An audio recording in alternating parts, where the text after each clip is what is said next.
What's going on, Falcons fans? Welcome into our preseason Week 2 watch party. Atlanta in Baltimore taking on the Ravens, who have the worst collection of backup quarterbacks. Not even like bad as in just bad at their jobs, more like non-entertaining backup quarterbacks. So we're going to have a fun watch party because the Falcons still have some fun pieces to watch for, like Michael Penix and whatnot. But appreciate everyone for hanging out with us today, as we already have a super chat rolling in from Jose Santana. Jose, we'll get your super chat on screen, but appreciate all of you guys for tuning in early and often. We'll have a nice pregame tailgate leading into this one. So if you're ready, get an ATL for me in the chat right now. Always good to see those who come in early and often to our watch parties. So drop an ATL in the chat if you are ready. I'm giving shout-outs to Cody, Ty Man the Buckeye. We've got Luke, Gigi Uno, Christopher, good to see you again. Three-time Flame, Greg Jackson, Mr. Rivers, Robert, the Bright Wolf, longtime viewer of the channel, Jose Santana, getting things started before we even got the stream off the ground.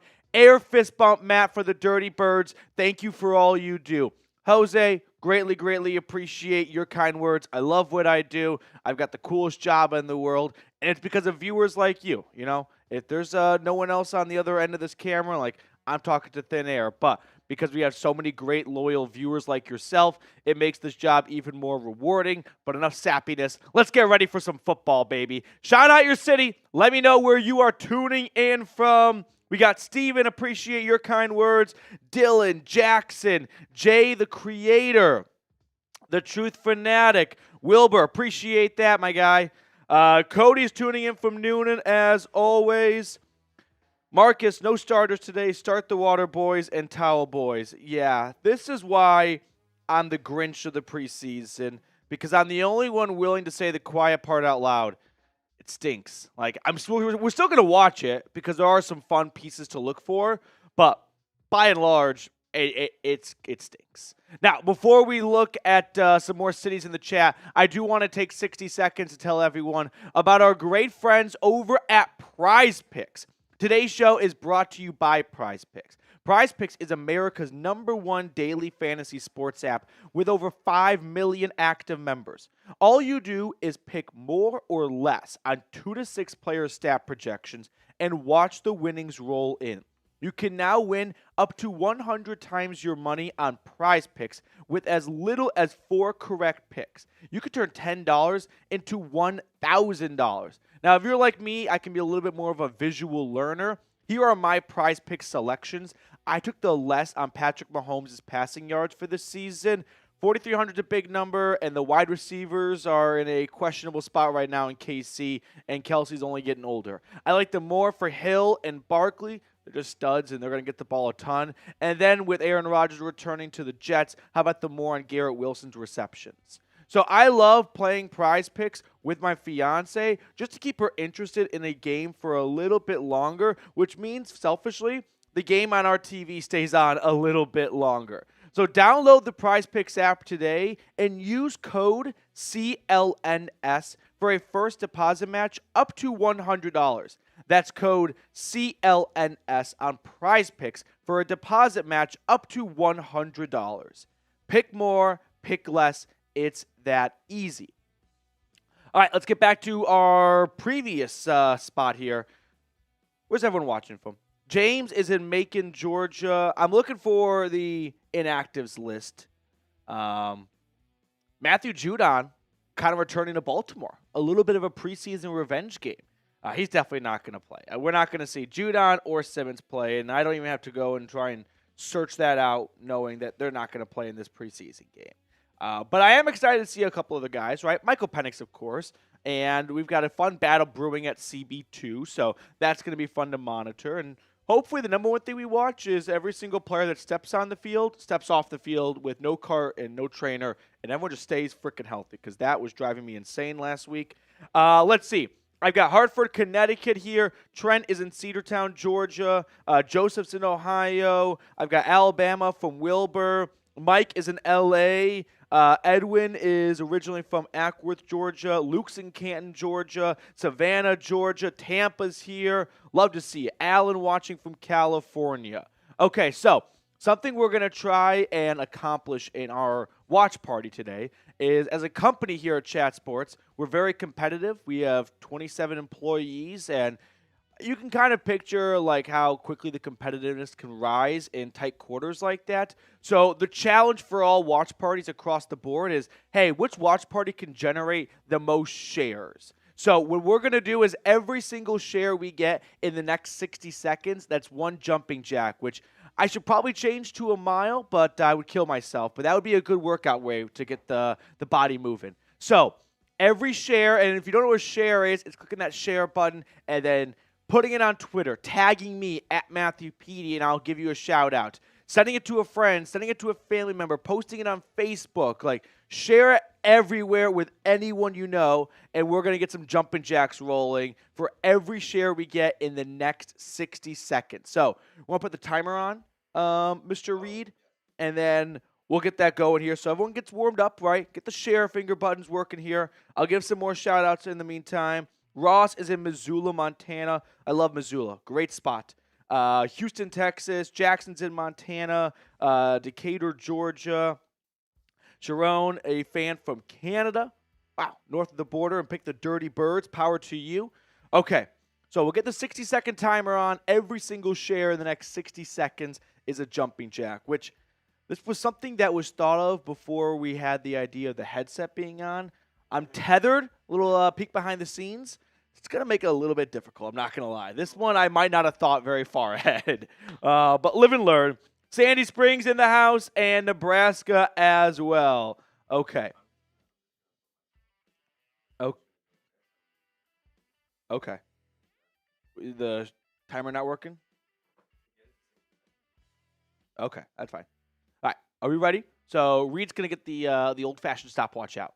So 60 seconds, starting in 3, 2, 1, and go. So share today's video. Let's make this channel the #1 shared chat sports channel across all watch parties. We've got a bit of a heads up, or a leg up, because we're the first one off the ground. Like Falcons Ravens at noon Eastern, 11 a.m. Central. That is some FBS bullshit. Like, that is some college football I was not ready for in the NFL. But here we are. So share today's video. I'll be tracking it here, and then we'll get some jumping jacks rolling for every single share in the next 30 seconds. Keep it going, people. Neil's watching from Florida. Jason's in North Carolina. Robert already sharing. I got you, Robert, in there. Appreciate you, my man. Dansville, Georgia here. Jordan's watching from Iowa. 15 seconds to go. Let's go. Let's build this chat up a little bit. Let's get some more Falcons fans in here as we approach the 5, 4, 3, 2, 1. Okay. We'll give YouTube a moment to calculate, and then we'll get the jumping jacks rolling. Okay. In the meantime, are you guys excited to watch Michael Penix? Actually, let me ask a different question. We have it in there. Better edition, Justin Simmons or Matthew Judon? Better edition, Justin Simmons or Matthew Judon? I want to know. This is one of those, like, yes answers. Like, they're both great options. But if you really had to pick one, which one do you think is a little bit more impactful? Okay. I owe 12 jumping jacks, by the way. 12 jumping jacks. Let's see if I can do this without ripping the cord out. That's my fear right now. I think we're going to be okay. All right, we ready? Yeah, so good amount of slack there. All right, here we go.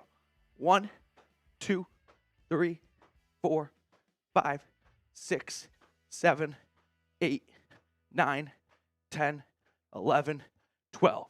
Appreciate everyone for getting me to move my lazy butt around. That's the new workout class. I no longer have to spend a fortune at Soul Cycle. I can do that. Just shares on I don't have to YouTube. get up at 6 a.m. to work out anymore. This is my new weight loss mechanism. Better edition. I'm going to go Judon because of the emphasis on the outside linebacker edge rusher position over the safety. Like, it's no secret that a pass rusher is more valuable than a safety. I think Simmons is a better player, like pound for pound, if you're evaluating the two.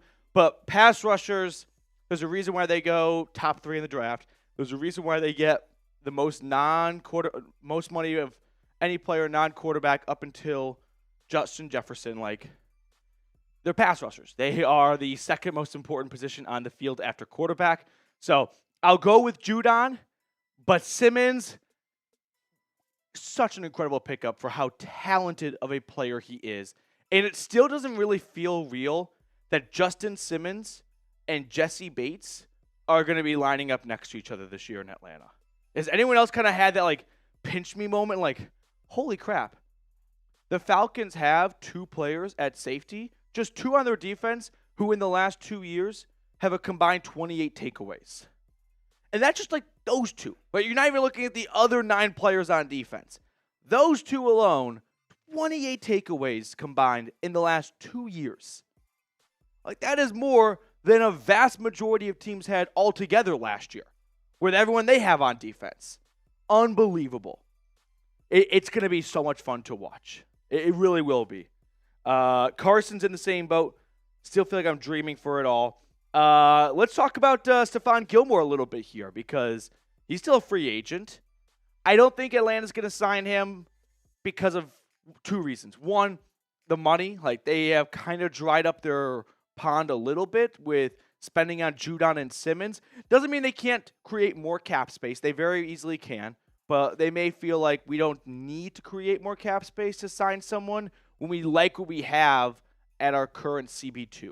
But this preseason game will be very telling. Like, if Josh Johnson, the Ravens' backup quarterback, is shredding the Falcons' cornerbacks outside of A.J. Terrell, maybe that's something you go look at for sure. Stephon Gilmore would be pretty fun. They're like, you got Gilmore, Bates, Terrell, Bates, Simmons. That might be the best secondary in the NFL. It's scary. It'll be top 5 for sure. Yes. Well, the stat that you had when we were on live the other day, that 28 takeaways between the 2 of them. Which, by the way, sorry to interrupt, they rank first and second in takeaways the last 2 years. The 2 takeaway leaders over the last 2 years are on the same team. That is unfair. It's unfair. It's also pretty, like, it's very difficult to organically produce that because there's only so many takeaways. There's only one football. So you can't have 2 guys getting 1 interception on the same play. So it's just very difficult for those 2 players to be ever on the same squad because there's only one ball and not everyone can get an interception on every single play. So to find both those leaders, 1 and 2, tied, by the way, so not even 2, 1 and 1 on the same team, so excited. So excited. All right, if you want to beat the Ravens, hit that thumbs up button. We have over 200 people tuned in. 46 likes, that's not a very good ratio. Hit that thumbs up button.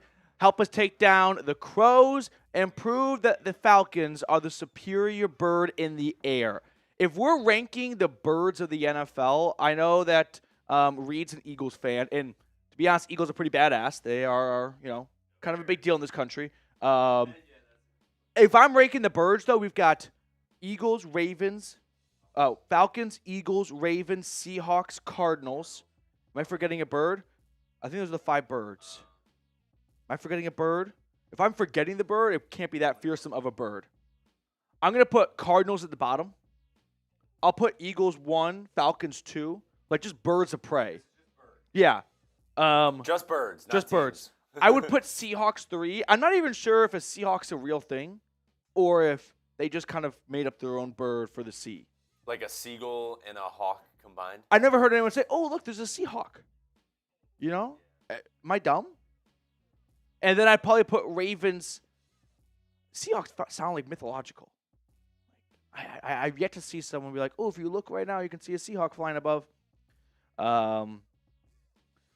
That's talking birds. That's talking birds. Okay. So we got 69 likes, $5 super chat earlier from Jose. Reed, let's actually remind everyone, or I guess maybe tell everyone, what our super chat menu is for today, because Jose unknowingly actually got himself entered into a raffle we're going to do. So if you want to come home with some free or $5 entry Falcons merch. We got some awesome deals going on. So here's what we got going on today. $2 super chat. It is a shout out. We'll get you on screen. Share your comment, your question, your take. $5 super chat. We're doing a Falcons hat raffle. That's going to be at the 2-minute warning of the fourth quarter. If you want to guarantee a spot in that raffle, $5 super chat. Also, every 10 shares, which we'll be monitoring, will enter someone from the chat for free. So if you're unable to super chat, share today's video, and you can get picked out of the chat. $10 super chat, by the way. We're doing a super chat battle with our Ravens channel here at Chat Sports. We can't lose. Losing is not an option. We came up short in the first preseason game against the Miami Dolphins, but we're going to rebound. You don't want to peak too early. So we're going to bounce back after preseason week 1. $10 super chat goes towards our Ravens super chat battle with Joey Peterson. I know, another Peterson. And then if you want to blow the roof off this popsicle stand, $100 super chat. You get into our Dirty Birds Club. We'll give you shout-outs on our watch parties and our daily videos, all 2024 season long. So your name will be on screen routinely, giving you guys some love for supporting us in the most generous way possible. So if you want to be the absolute MVP and legend, undoubted, of the watch party today, $100 super chat will get you into our Dirty Birds Club. So that is our super chat menu for today. We actually have a picture of the hat, Reed, we can throw on screen really quickly. No, it's in there. Yep. So $5 super chat if you want to come away with a free hat, like get entered into win a hat. Not a bad deal. I mean, this goes for like $35. I was going to say, that's a really nice hat. It's a very nice hat. So it's not a bad opportunity to come away with a pretty nice new Falcons hat going into the regular season. Okay. Jose, appreciate you. Osprey or Seahawks? Seahawks are... Someone showed me a Seahawk. I'm starting to believe like Seahawks are in that same pigeons are government drones camp right now. Excuse me. I know, I almost choked a little bit. If you are pumped about adding Justin Simmons and Matthew Judon, spam A for ATL. Reed's going to get some shout-outs. I got to turn the fan on. It's starting to get hot in here. Who's excited, baby? That 24-hour span of just getting Judon and then getting Simmons, crazy. We got Time Man, B2 Lee, Mr. Out of the Box, ATL fan, CJ Uno, Mr. Huerta. I'm not going to lie. Them adding Savage Judon Falcon. and Simmons in such short succession, it really did feel like, and this is very egotistical of me to say, Fontenot watched the video and was like, you know what? Screw it. Like, this is going to be one of those fun stories that we share when it all works out great in a couple of years. Like, Yep. Terry, what was the motivation behind Simmons? You know, I can't remember. This one video suggested it, and maybe go look at Simmons. And I decided that's a pretty good ball player right there. Very egotistical. But He was just sitting. He was sitting on the toilet, hanging out. Yeah. And he was watching Falcons Today by Chat Sports with Matthew Peterson. That's what I like to think here. Oh, pronounce Huerta. Okay. We're going to get it right the next time. Hit that like button, guys. Yeah, we're 20 likes away from 200, so go ahead, hit that thumbs up button if you have not already. Carson's excited. Time Man's excited. David's excited. I'm excited, too. I mean, if we just talk for a moment about this defense, it may not feature, like, fantasy football star power defense, although with Simmons being added now, like, that's, like, your takeaway machine times 2 with Jesse Bates already there. But, I mean, got Jarrett, Onyemata, like 2 stout run stoppers with pass rush upside despite playing on the interior. You got Judon. I'm going to hope that Ebiketie has a bit of a bounce-back game today because that was a little bit of a shaky performance in week 1. Yeah, appreciate it, Reed. Let's run through this bad boy. Like Zach Harris said, he ended the year on a high note a season ago. 3 sacks in the last handful of weeks, so hopefully he continues to rise. And then you get Carter and Ebiketie rotating opposite of Judon. Like, Eddie Goldman had a really strong camp. Like, you're just finding guys on this defensive line all over the place. And then the Falcons secondary, Terrell, Bates, Simmons. Like, man, you don't need to have some Pro Bowl CB2 for this defense to be almost elite with how, like, loaded they are star power-wise. Terrell, Bates, and Simmons, I think, are, like, Bates and Simmons are top 10 safeties without a doubt. And Terrell is probably like a top 12 to 15 safety. Like he's right there on the outside of the top 10 if he isn't top 10. So he kind of floats between 8 to 12 a little bit. But still, like this is going to be an incredible defense from where we were just 5 days ago to now. Like you just added 2 superstars in Justin Simmons and Matthew Judon.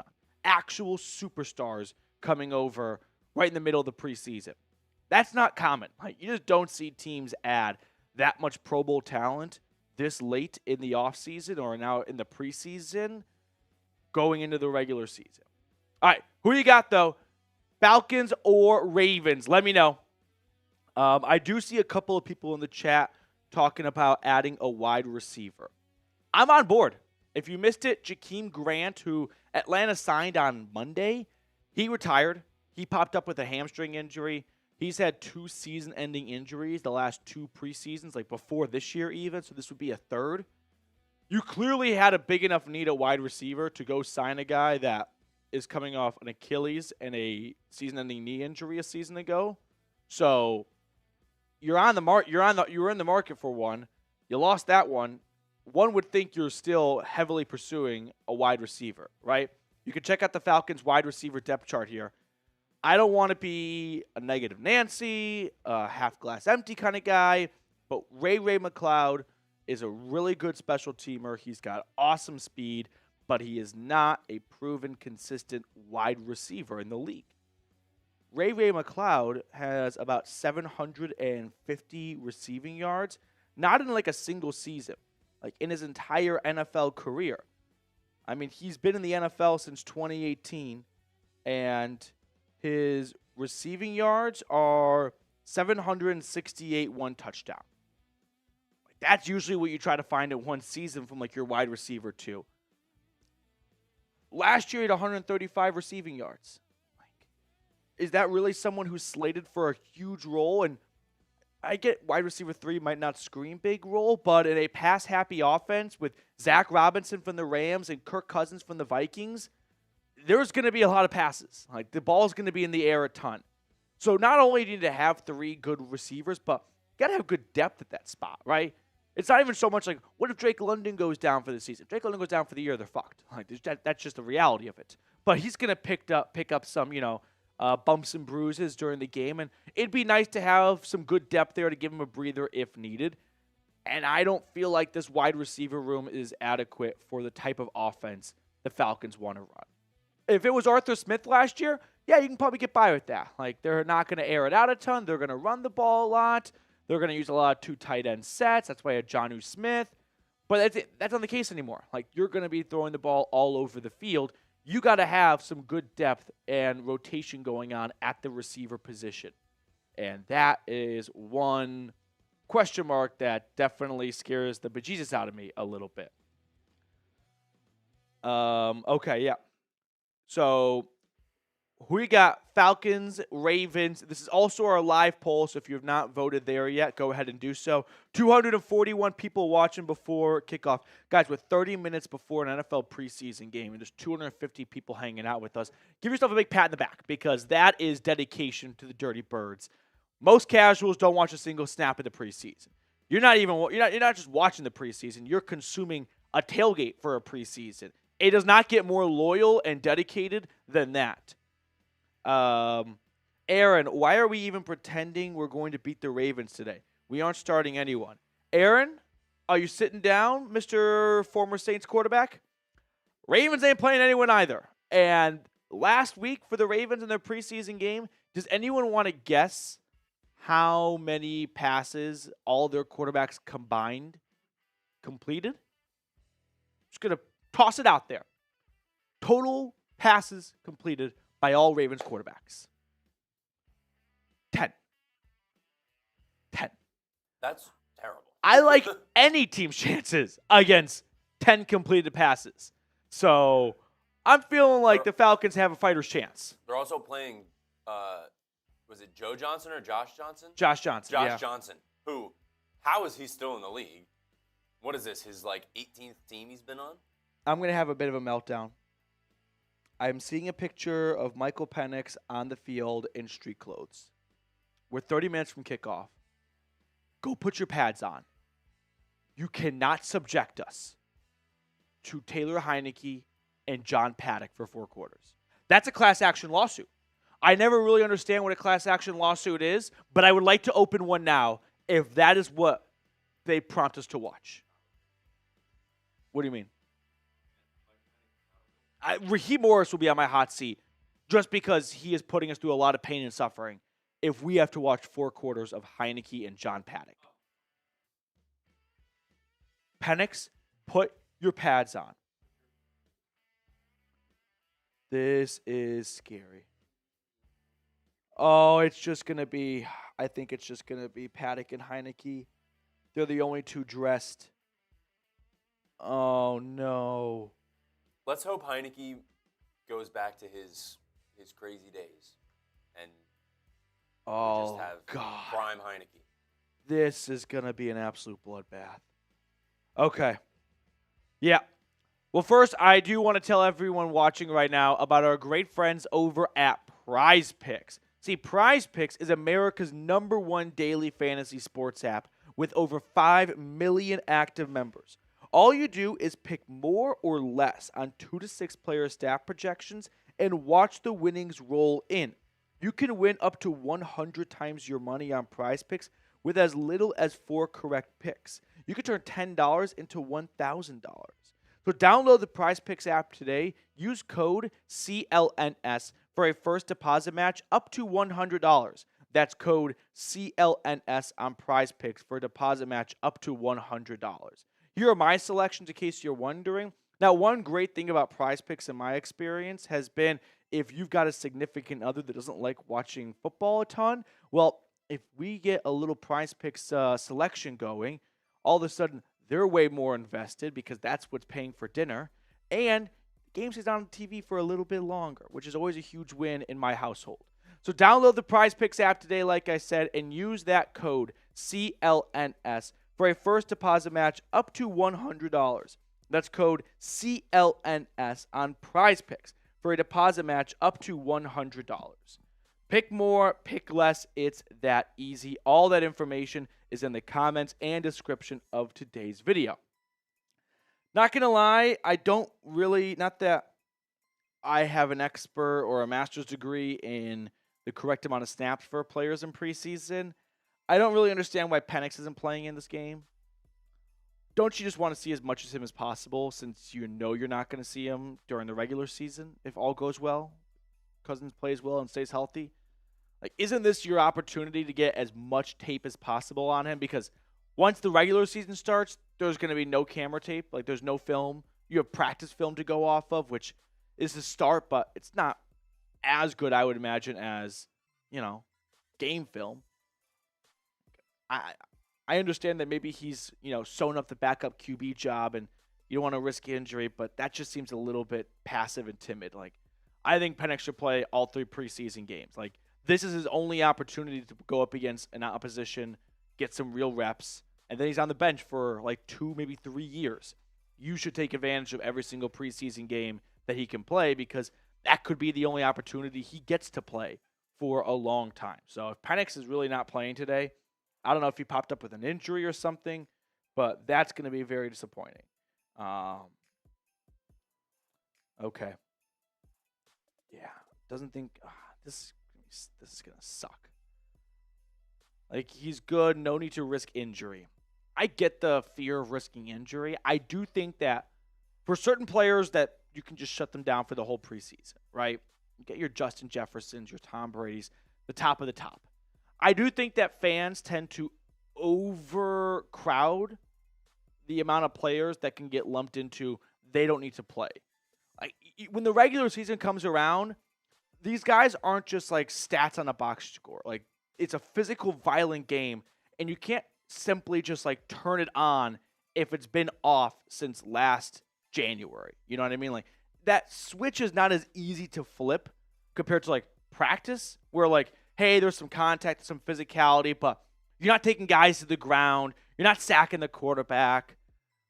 you're going to want to get a couple of those reps into the preseason so that you don't get your bell rung in the regular season. But there are plenty of really good players that just don't need that, and they can turn it on. That list of players, though, I don't think is as long as we make it out to be. And that's where I'm like, hey, if you don't want to play the stars in the preseason every game, that's fine. But, like, I think at some point they should get out there. Like, again, you have your exceptions in, like, Justin Jefferson, Tom Brady, like, Myles Garrett, like, kind of the best of the best at each position. But you don't have all those guys on one team. So I'm not a big believer in shut them all down in the preseason. Injuries suck, don't get me wrong.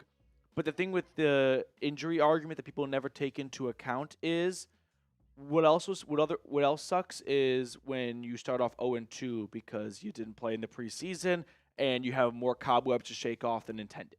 And you're going up against a team that kind of worked through all the kinks in the preseason. And they're not running into, delayed games and false starts in the first week because they kind of like sorted out all those wrinkles in August and not September. It's an unpopular opinion. I know that.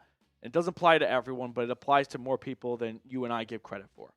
All right, Super Chat menu for today. We've got one $5 Super Chat in at the moment, so if you want to join Mr. Santana for our Falcons hat raffle, $5 Super Chat. Every 10 shares is a free raffle entry. We've got 10 shares, so we're going to get a free raffle entry going in just a moment.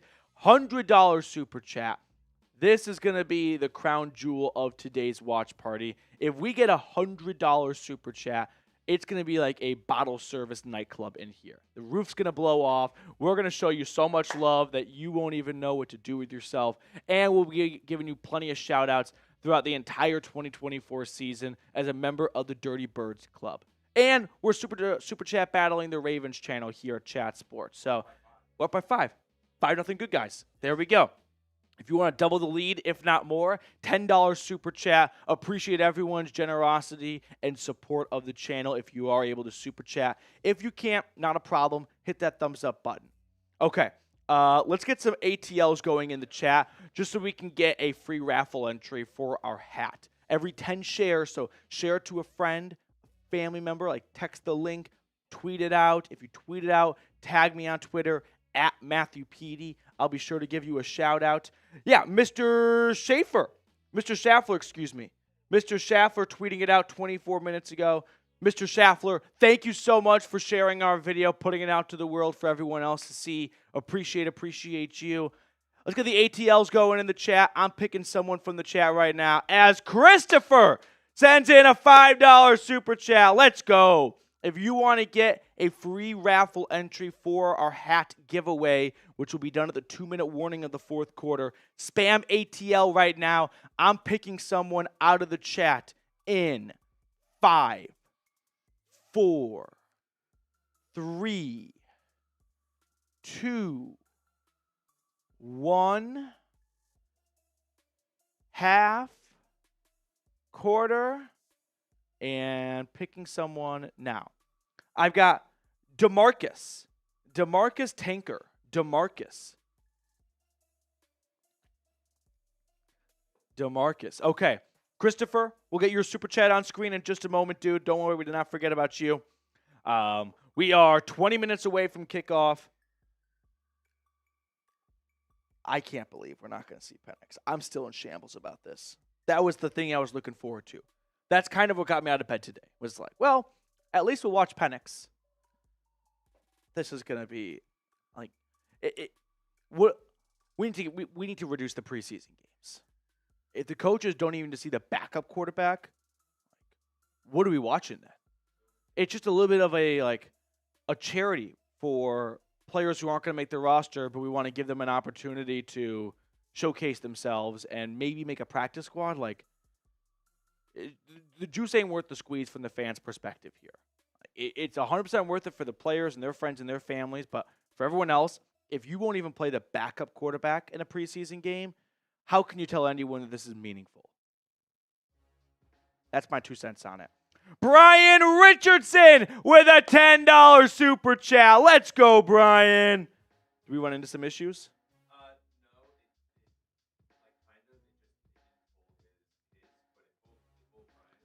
Okay. Oh, no, Christopher retracted his message. That's why, I think. Christopher, was there something you wanted to say? And you want to, like, reword it? I can give you a shout-out for whatever message you want to send. Appreciate your super chat still, dude. And don't worry, we're going to get you in our raffle. Brian, though, we'll get that super chat on screen for you, dude. ATL all day, every day. Is Brian's working? Let's put that on screen. Yeah. Eric, Penix isn't playing. Crazy. No starters, no Penix. Why watch? Eric, I can't, like, if I gave you a legitimate reason, I feel like I would be partially just lying through my teeth. Like, there are things to watch for. Don't get me wrong. Like, CB2, you know, what's the depth of the secondary looking like? How about wide receiver? Like, do the Falcons have a guy or two at the bottom of the depth chart start to break out and emerge a little bit, like Blair or Washington? But other than that, like, this is not appointment television. And I appreciate everyone still watching because it just shows how big of a diehard fan you are, because you are invested in that secondary depth battle, and the same for wide receiver. But for even your average fan, like above average fan, you won't even play the backup quarterback. Like, that's how, like, meaningless you view this game. It's a tough bargain to sell. Brian with a $10 super chat. ATL all day, every day. We're up to $20 in super chats right now. So early lead over the Ravens rundown. We got Chris's $5 super chat. Chris, thank you so much for all of your support over these last few days, hanging out with us when Justin Simmons was signed. We went live for that. Christopher, a big fun part of that show. So appreciate everything you've done to help support the channel, my guy. Penix in the second half? I don't think so. I'm guessing it's Taylor Heineke in the first half, John Paddock in the second. Which, listen, for John Paddock, UDFA, like, that's got to be maybe the coolest moment of his entire football career. He'll have a whole half of an NFL game, even if it is preseason. Like, these guys still work their tail off, and they're battling and fighting for either a roster spot in Atlanta or a roster spot somewhere else. Plus, if Paddock, like, has a strong showing, there's no reason why he can't take Heineke's QB3 job and at least be the practice squad quarterback. Which, I mean, for an undrafted quarterback, that's a pretty good outcome if you're in his shoes. We got 40 likes to go until we reach 150 likes. We got 263 people watching. I know 40 of you have not liked the video. I view liking the video as just a kind and, like, good manners thing to do when going to a YouTube stream. I don't go to your house, take a big dump, and not flush. That would be rude. It's like when you go into a restaurant and you go to the host first instead of just sitting down. What do you got? I have the full list of inactives. Oh, no. It's half the roster. Oh, no. You guys want to go through it together? It's a lot of names. So here we go. Lorenzo Carter, Darnell Mooney, Jesse Bates, London, Bijan, Pitts, Penix, Kaderil Hodge. Doesn't even have to play. Ebba Katie, Cousins, Alford, Hughes, Clark Phillips, DeMarco Helms, AJ Terrell, Tyler Algier, Dane Cruikshank, Antonio Hamilton, Ray McLeod. Who is playing? Anderson, Landman, Ellis, Lindstrom, Bergeron, Dahlman, Matthews, McGarry, Dwelly. The third string tight end is inactive today. Charlie Werner, David Onyemata, Kentavious Street, Taquan Graham, Zach Harrison, Grady Jarrett, Eddie Goldman, Matthew Judon.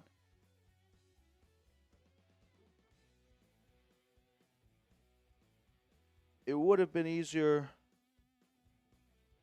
to just tweet out who is playing. Falcons don't even think backups need to play the preseason. Football is not back.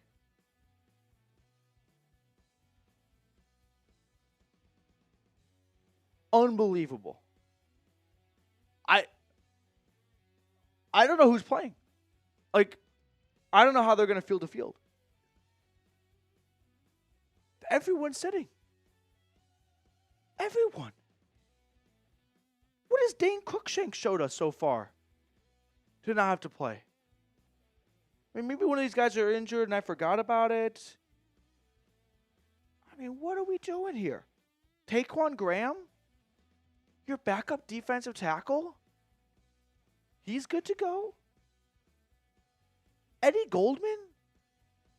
He hasn't played football since 2021. This isn't even me. I'm partially just like fundamentally disagreeing with the approach of sitting all these guys, but it's actually more of just frustration of like, this is preseason football. It's such a garbage product. The backups don't even play. How can you tell anyone or charge? This should be a crime to charge anyone to come see this game. Who are they seeing? It's a bunch of Vince Papali's out there. He's good movie. Good movie. No. Jason, can I get a Yeah. I actually think if you were at the game, found a way to get to the locker room, like you could probably throw some pads on. I think you could get on the field. I think if you had some pad, if you like got as far as like, hey, trainer's office, extra set of pads, you're on the sideline. You go up to the wide receiver coach and like, hey, can I get a run next snap? Like, get out there. We need someone. It's going to look like my B team football from freshman year. By the end of the season, we had like 30 guys. Everyone quit. The Bombers were not good that year. I think they saw like the Braylon Trice, and they were like, everyone off. Aaron, I might owe you an apology. It's not even like, I don't think anyone can say definitively who wins a preseason game since every single one is the biggest crapshoot ever because of all the backups playing. But man, we're talking strictly third stringers for Atlanta. It's just going to be trash versus dirt today. Yeah, how do you not hammer the Ravens money line, actually? Aaron, hand up, dude. Did not realize that even all the backups weren't going to play. Antonio Hamilton. What is, like, he had a good first preseason game. We've seen everything there is to see about him. Oh, my God. I mean, I've never seen all first and second stringers. 36 Falcons are sitting out today. Over a third of the roster out. This is going to be a disaster. Yeah, Younghoe Koo will be playing. So, Robbie, this is how you find that the wide receiver we need. I don't even know the Falcons will still feel like they need a wide receiver after this game because not even like Ray McLeod or Kadarrell Hodge plays. Your backups aren't even playing. Robert, they are playing players they want to look at because after today's game, they have to make cuts. That's not true. Roster cutdown day is at the end of the month. You don't have to go in like slow increments anymore either. You can go right from 90 to 53. Used to go from 90 to 85, 85 to 80. That's out. So, safe to say if your name was called, you're a lock to make the roster. Like you have shown, I guess, this coaching staff everything there is to see, which that's okay if they feel like Taquan Graham's a lock to make the roster. I still think that Taquan Graham should play for the sake of playing. I don't think this is a wise idea to even rest your backups in the preseason. Like, these guys got to play football. Again, the 1%ers of the NFL, Tom Brady, Justin Jefferson, Myles Garrett, like, they don't have to play in the preseason. They can flip a switch and be 100% first game of the regular season. But that's a very small club. And if you don't want Kirk Cousins to be on the field in preseason, fine. Like, you don't twist my arm about it. Same goes for Drake London and Bijan. Like, I still think those guys should get one series, but okay. But backups? Like, they need to play. They need to play to get better, to get reps. Because when the regular season comes around, they're on the bench, cold, until their number's called. And it would be nice that when their number's called, they at least have some experience from the preseason. I know I'm probably overreacting, but this is just blasphemy. Is it not? This has gone too far. This has gone too far. We got 4 likes to go to get to 150 likes. Jose Santana with a $5 super chat. for a chance at the sexy hat. Jose, you have been added again to our hat raffle, which will be at the 2-minute warning of the fourth quarter. And I am declaring it now. That's going to be more exciting than the next 4 quarters of Falcons football. There's no doubt in my mind. No doubt in my mind. Aaron. I saw somebody comment. They said, well, why are we even watching this?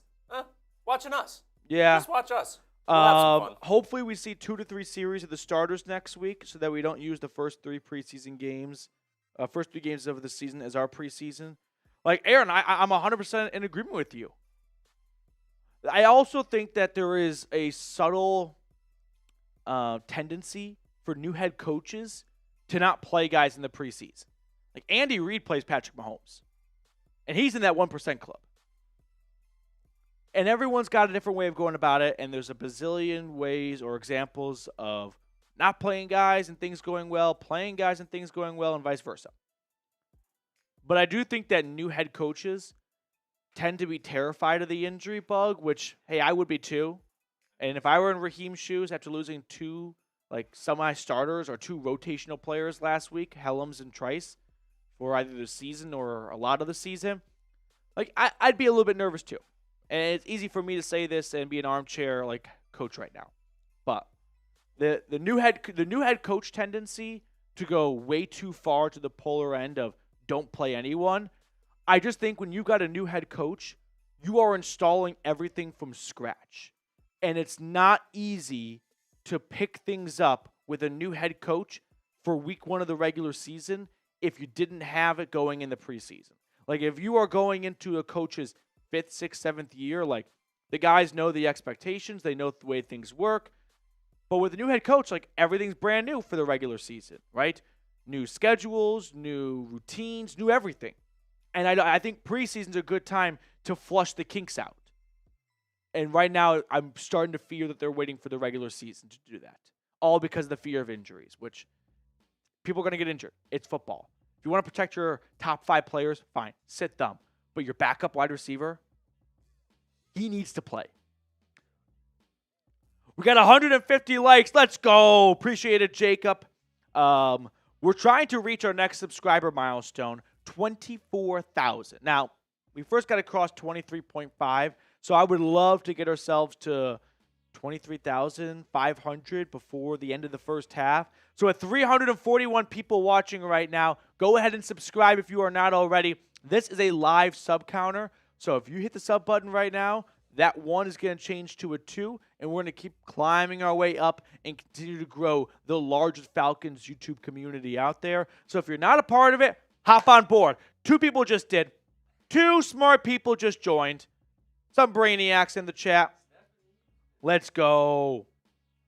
Stephanie, we've got Trey Vival legacy game. Oh, big time. It's going to be a Kevin King domination. Storm Norton is going to be running all over the field. Well, that wasn't very nice. Now we have a Dumbo in the chat. The goal for this regular season is... I don't understand why Penix isn't playing today. We don't need to beat that horse. He's not going to be playing for the next 2 years. Yeah, this is he only... needs live action to keep him. I think playing him in the preseason gives him things to work on, right? Hey, we got 3 preseason games where you played a combined 3 quarters, nearly a full game, 1 quarter each game. We got 50 pass attempts. Let's dissect those 50 pass attempts, and let's figure out what we can work on. He doesn't play in the preseason. I don't care how much practice you do. It's just not going to replicate the game. It's not going to replicate the inability to just stop mid-play, restart, try again. You need that in the preseason, and I don't understand. This is, I think, way too much of an overreaction to injuries last week. But we get to see all the other rookies, I suppose. Okay. We got a super chat that just rolled in. Oh, my goodness! Jose Santana! A $100 super chat! Jose!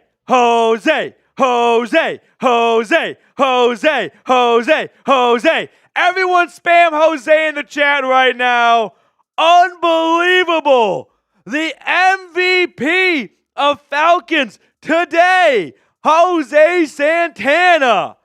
Unreal. Go big or go home, Petey. ATL, ATL, ATL. Jose Santana, the George Washington of the Dirty Birds Club, a founding father. Jose, shout out to you times a million. Thank you so much. Rise up, Jose. Plenty of shout outs coming your way all season long. Everyone show Jose some love in the chat right now. I'm seeing Jose's from Tyman, from Boyd, from Hagos, from Sanchez. Spam Jose, because that might be the most exciting this stream gets over the next 4 quarters. Jose Santana, putting the channel on his back. Let's go. Your patented let's go for Jose. Jose, unreal. Let's throw Jose's super chat on after BJ McCroskey, who unfortunately got the all-time cucking of a lifetime with a $100 super chat coming 2 minutes later. But BJ, thank you so much for your super chat as well. Jose, go big or go home, Petey. ATL, ATL, ATL. Jose, you are the master. Unreal. We're talking about a legend in the making here. Jose's $100 super chat. I love to give in-game comparisons. What Jose just did right there is, that's a pick six in the first play against Russell Wilson and the Steelers. And it's a pick six to A.J. Terrell. And you know what the first camera shot is? The camera goes to Russell Wilson jogging to the side and like, no big deal, we'll wipe it off. And Arthur Smith like this.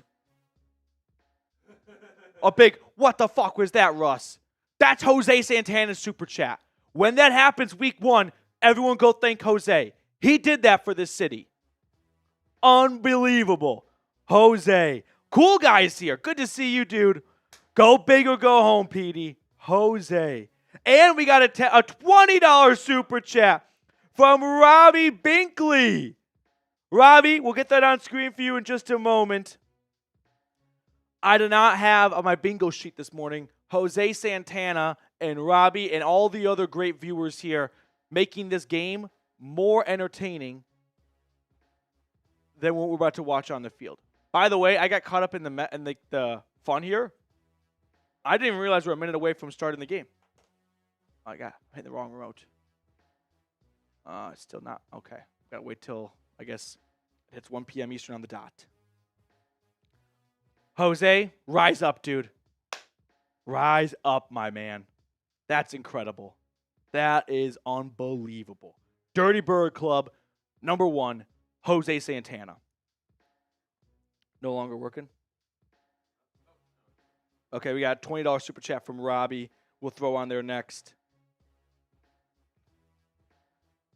David Anderson's back in the chat. Good to see you, David. $2 super chat. Robbie. Come on, let's get this game underway. Robbie Blinky. Rise up, battle the practice squads. Yeah, it is. I was about to say, like, it might not even be the practice squads. Like, I think the practice squad guys are sitting today, too. 36 players out of 90. I don't think that even included Justin Simmons. So, 37 players? I mean, just an incredible number. Robbie, $20 super chat. Shout out to you for going above and beyond like that to help us, by the way, curb stomp the Ravens rundown in super chats for today. It's going to be a bloodbath. It's the Red Wedding all over again. Okay, come on, NFL Plus. We need to watch the world's worst preseason game. If you're ready for kickoff, spam ATL or spam Jose. Jose's been ready for a while. Jose has been ready for a while. Come on.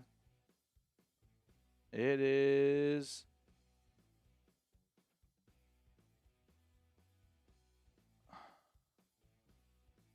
This is also why I'm so excited for an 18-game regular season, sorry. Only 2 preseason games next. Jose, boss move, indeed.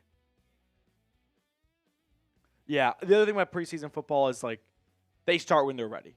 There's no structure. Yeah, I've done like a couple of preseason games this year. I've got games starting early, 2 minutes early. I got games starting 8 minutes late. Punctuality, people. Get an itinerary, have the national anthem singer end 2 minutes before kickoff, and we're ready to roll. Ty Man the Buckeye, thank you for your help in the chat. Kaysen, I live in New York, so I can't watch the game. Well, Kaysen, we're happy to have you here with us. The amount of Jose's coming in the chat, by the way, are incredible. Like, it's just so awesome to see everyone show a member of this channel so much love like that for being the MVP with a $100 super chat.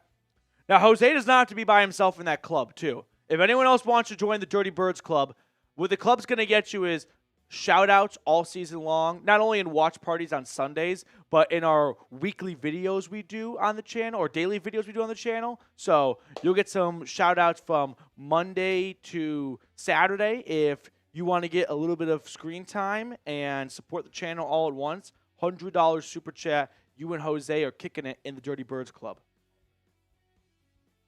David Anderson with a $2 super chat. Cheers to you, David. Trying to avoid the booze right now, so just water for me, but cheers, man. Nah. I took like 6 weeks off of drinking and felt pretty good, as cliche as that sounds. And then I was just like, I only did it to lose some weight short term. And so I hopped back on the sauce. But now I'm kind of feeling back to, like, even when you only have like a drink like every weekend, like, it really weighs me down. So I'm trying to reduce my drinking, which is not the most exciting thing to say at a party, but that's the full story. Okay, who you got? Be honest. And you know what? You could say Baltimore. Yeah. I'm not going to be mad. Taylor Heineke and John Paddock are going to guide us through the next 4 quarters of football. Oh, it says live now. Come on. Give us Heineke. I actually really want Heineke to ball out so the Falcons can trade him. That would be a nice outcome. Yeah. I would love to see – I want to see this happen. I want to see Heineke ball out so he can get traded to a team that needs a quarterback or a backup. And then I would love to see John Paddock then get to be QB3. Not that we ever need to see him play, but how cool would that be for a UDFA that wasn't like a, dominant college quarterback, but he somehow finds himself on an NFL roster. Like, he just kind of slipped through the cracks, right place, right time. That seems like a win-win for everyone. Taylor, are the starters going to play? Taylor, I got bad news for you, dude. Starters and the backups are not playing. There's 22 starters. They're setting up to 40 guys. A little under half of the roster. 1 in every 2 almost. Just take your shoulder pads off. You ain't playing today. It's difficult to do. I like this from Aaron. Aaron and I had a rocky start to our relationship, but I think it's smoothed out a lot. But definitely hope we can trade Taylor Heineke to Minnesota. Yeah, I mean, with JJ gone, I think Sam Darnold is capable of being a starter for a full season. That might not sound great right now, but he's sneaky young for how long he's been in the league. He was drafted back in 2018. I think Darnold is 27 years old, 28 years old. Someone can fact check me, but he's still got a lot of football in front of him. And I think that he started to really come into his own in San Francisco last year as a backup. And I think he's going to exceed expectations from the national media and fans across the country in Minnesota this year. But it doesn't mean they can't get a good backup, because we know Mr. Darnold likes to, maybe work the room a little bit too much, pick up the kissing disease. So it'd be a good idea to have a good backup. And the Vikings are in a tough spot backup-wise without J.J. McCarthy. They've got, Jaron Hall from BYU. He kind of stunk last year. Ray, what do you think the final score is going to be? I'm going to guess 10-6. I think it's going to be the world's worst football game. I hope they run it. Just run it. Angela Pruitt, Jose is definitely one of the biggest Falcons fans. Without a doubt, Angela. You said it better than I ever could. Robert, is Penix playing? No. So 404 people tuned in right now. I guess I'll recap everyone that's not playing. It's a long list. You ready to go through it one last time before kickoff? Here are the guys not playing. How about this? I won't say everyone, all 22 starters, and then I'll add on the backups that aren't playing. So offensive line, Cousins, all those guys not playing. No Lorenzo Carter. No Michael Penix. No Penix. It is the Heineke and John Paddock show today. No Kadeo Hodge. Okay. He, I guess, is too valuable to risk. No Arnold Ebiketie. No D. Alford, Hughes, or even Phillips. Like your backup corner who was a rookie last year. I think he could really benefit from playing football right now. Now, no Algier. No Dane Cruikshank. Your like fourth safety isn't even playing. No Antonio Hamilton, a backup corner. No Ray McLeod. Yeah, your wide receiver 3 who is slated for the largest role of his NFL receiving career doesn't need to play. All 3 inside linebackers, Anderson, Lamb, and Ellis. 5 stars on the offensive line, Ross Dwelley and Charlie Werner. Your third string tight end, Ross Dwelley, is not playing.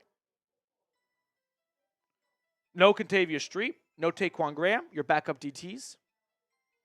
No Zach Harrison. Yeah, just a second-year man, slated to be a starter this year. He doesn't need reps or anything like that.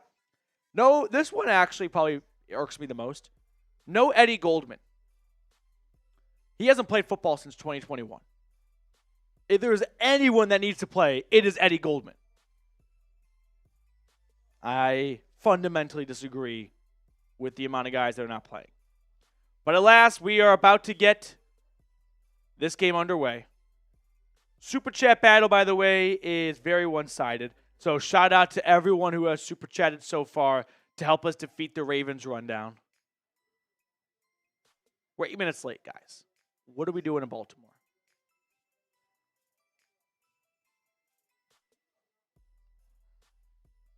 If you're ready for kickoff as the Falcons are set to receive, spam A for ATL. It is a ghost town at the Ravens M&T Bank Stadium. Nobody is there. Oh, no, I beg your pardon. The Falcons are kicking off. I thought they were in the whites for a moment, given that they're the road team. So the Ravens get the ball. Return gets across the 20, 25-30, tackled at the 34 by Younghoe Koo. So your kicker makes the touchdown-saving tackle. Here comes Josh Johnson, journeyman QB. Go look at his Wikipedia. He's probably played for whatever team you're thinking of. It's going to be the Josh Johnson, Devin Leary. Remember him from Kentucky? Taylor Heineke, and John Paddock show. That is what's on tap for today. Buckle up. 1st and 10 for the Ravens at their own 34-yard line. Josh Johnson in the pistol will hand it off, and a run to the left side will go for 2 yards. This is going to be a major depth chart game. Like, who made that tackle? Because I think I'm pretty knowledgeable about this team, but I don't go 4 deep in my head. Hand up. I don't memorize all those numbers. We got 440 people tuned in right now, 184 likes. Friendly reminder to like the video if you have not already. Let's watch the rookies, Brandon Dorlus and Rukaroro. Like, that's going to be actually fun to watch, right? Our second look at them. Snap to Johnson, throwing over the middle. That is caught, first down, out towards the 50. Brooks was in coverage, it appeared. So the Ravens on their second play pick up their first down of the outing.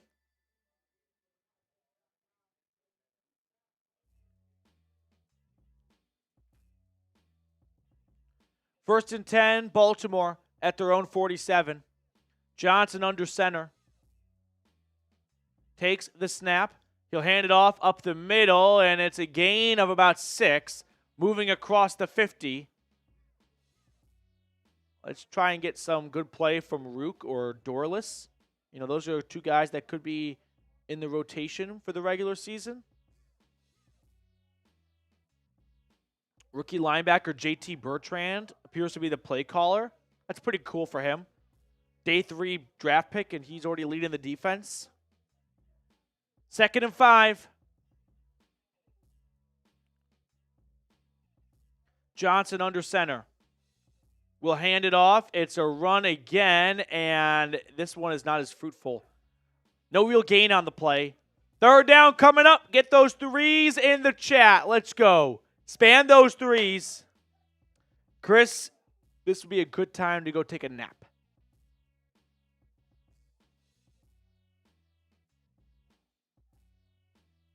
Third down. I'm itching to watch Heineke. Let's get the ball back. Johnson's in the gun at midfield. Opening drive for Baltimore. Snap to Johnson. He is sacked. Down he goes. Ball came out. I think this might be Falcons football. I'm not sure if they ruled Johnson down or if it's a strip sack. I think Rook is the man that delivers the crushing blow. What number was it? 98? That'd be Rook. Okay, they do not rule it a strip sack, just a sack, but I believe it was the rookie Rukaroro who caused the disruption up the middle. So that's good to see out of the rookie, right? That's what you want to see. Return is fair caught at the 12. Rook. I love the local scoreboard bug too, by the way. It's a great way to travel back in time to like 2007. Like, this is a little bit of nostalgia when you get preseason scoreboard bugs. You're like, this is what it was like before HD. I forgot. Like, oh, that was not missed. Okay. They're at commercial. I want to take 60 seconds to tell all of our beautiful viewers about PrizePicks. If you don't know what PrizePicks is, it's America's #1 daily fantasy sports app with over 5 million active members. All you do is pick more or less on 2 to 6 player stat projections and watch the winnings roll in. You can now win up to 100 times your money on PrizePicks with as little as 4 correct picks. You can turn $10 into $1,000. If you're looking for promotions, PrizePicks has got you covered every week. From lowering select player stat projections on Tuesdays to help your lineup hit or getting your entry fees back if you have a losing lineup on Friday. These are my selections for the upcoming season. I did some season-long stat projections. Took the less on Patrick Mahomes' passing yards with the Hollywood Brown injury. I kind of like that play. And then took the more on these other 3 right here. So if you like my selections, feel free to download the app today and use code CLNS for a first deposit match up to $100. You're welcome to make your own selections, of course, as well. But download the PrizePicks app today and use that code CLNS on PrizePicks for a deposit match up to $100. I put all that information in the comments and description of today's video. Pick more, pick less. It's that easy at PrizePicks. Okay, we are back in action.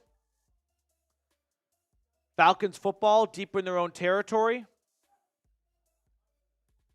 And we're reaching, some baby steps of our overarching goal of 23,500 subscribers.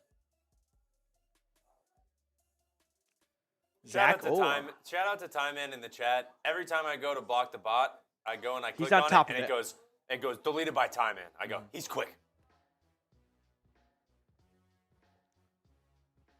Heineke will start under center. Hopefully we get a bounce-back performance from him. The Falcons will play fake on the first play. Throw over the middle is caught. Gain of 5.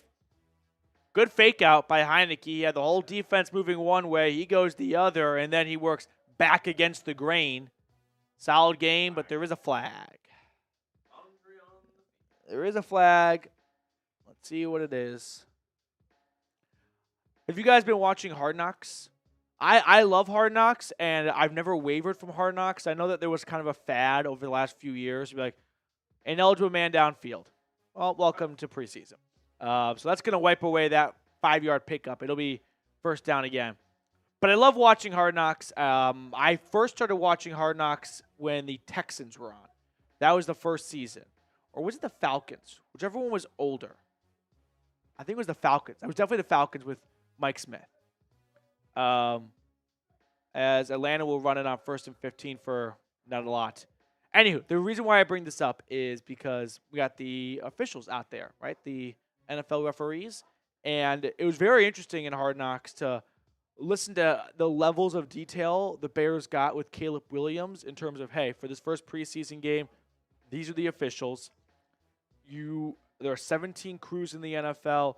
You might work with 2 or 3 crews in a season, so it's good to create a good relationship with them because they're going to be referees for a long time. 2nd and 14, wide receiver, pop screen is going for just a few yards.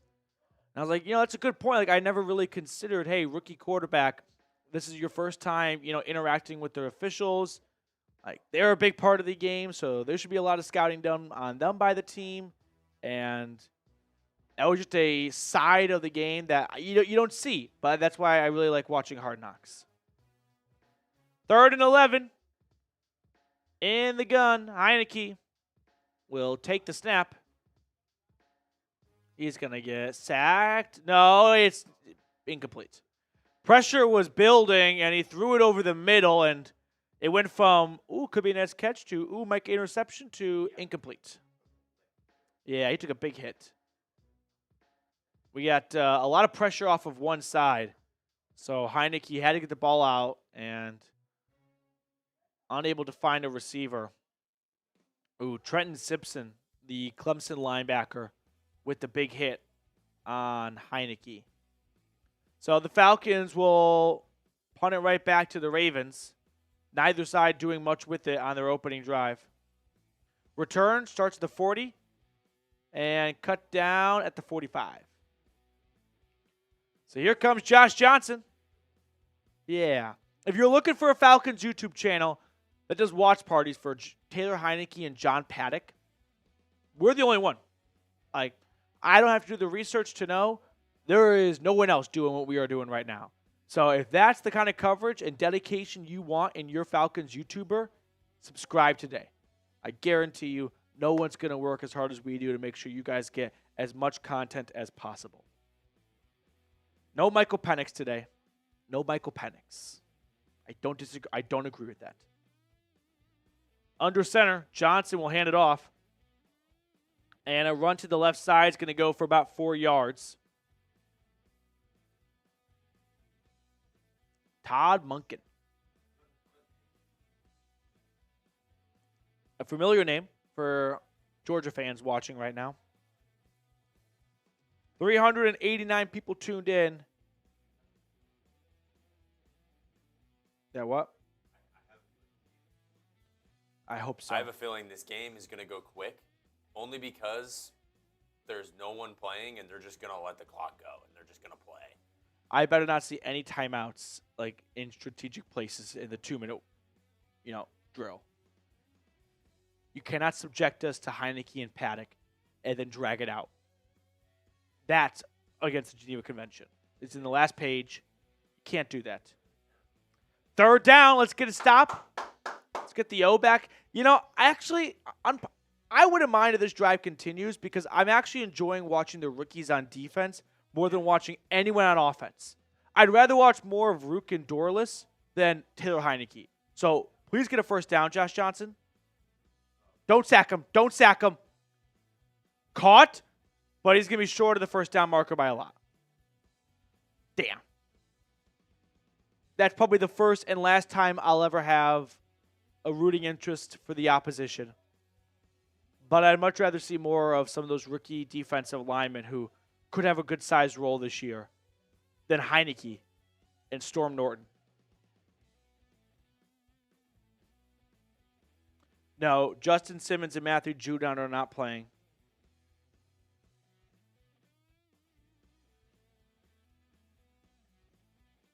Fourth and 7. The Ravens booted away. And fair catch made at the 23-yard line. Yep. Okay, yeah. So, Daniel, keep the politics to yourself. Marlon, what's up, PD and chat fam? Sorry I'm late. Let's do this. Marlon, outside of an incredible $100 super chat from Jose Santana, you haven't missed much. No Penix, no starters, and no backups. Third and fourth stringers strictly. Super chat menu, though, if you enjoy the free stream we provide here and you want to get on screen but support the channel all at once, $2 super chat is a shout out. $5 super chat gets you entered into our Falcons hat raffle. We're going to do that at the 2-minute warning of the fourth quarter. So if you want to secure a new piece of Falcons merch and gear for the upcoming season, $5 super chat will get you entered. $10 super chat helps us take down the Ravens rundown and super chats. Not only do I want to win, I want to pile it on. We need every kind of win possible going into the regular season just to keep morale and the mojo high. Every 10 shares is a free raffle entry. We are definitely over the 10 share mark, so we can get another free raffle entry in just a moment. But Jose Santana, the lone member of the Dirty Birds Club with a $100 super chat. If you want to join Jose and you want to be a co-MVP of this watch party, $100 super chat. We'll give you shout-outs all 2024 season long in our daily videos, in our watch parties. It's a great, great way to support the channel. Truly go above and beyond. What was I saying here? 10 shares. We owe a free raffle entry. So if you would like to get a free raffle entry, start spamming A for ATL. That's just the easiest thing. Start spamming A for ATL. And I'm going to pick someone out of the chat for a free raffle entry for getting another 10 shares. If you want to get a free raffle entry, share the video. Help us reach that 10 share threshold. And we'll do another entry in a little bit. But start spamming A right now and share the video too. A nice twofer for the people. Start spamming A. I'm going to pick someone out of the chat in 5, 4, 3, 2, 1. I've got Zello BTW. Zello BTW. Zello BTW. Yep.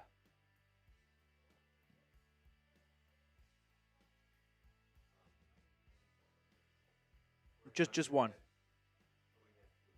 Yeah, so every single super chat's another entry. Heineke and the offense will play fake on first down, and a big gain on the near sideline. Guy wide open in the flat. I don't know who that is. We're talking about... Oh, Chris Blair. I didn't know who that is. I premeditated that out of spite for the Falcons sitting all the backups still too. He had the big 41-yard catch from Michael Penix last week. Carlos Washington's the first running back in, by the way, for what it's worth. 1st and 10. It's a handoff up the middle for Washington. He'll bounce it outside, and good vision by Carlos, a gain of 8.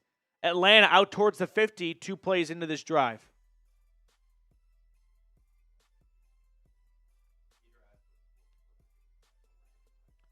Peter, we are giving away a Falcons hat. Falcons hat.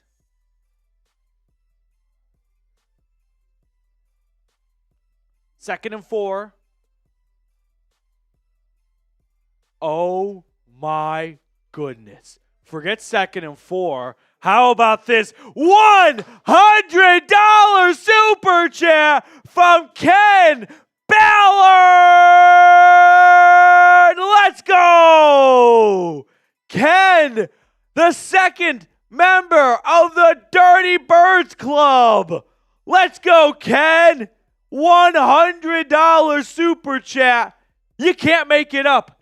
We're watching Taylor Heineke and the fourth stringers, and Jose and Ken are putting the chat on their back. Ken,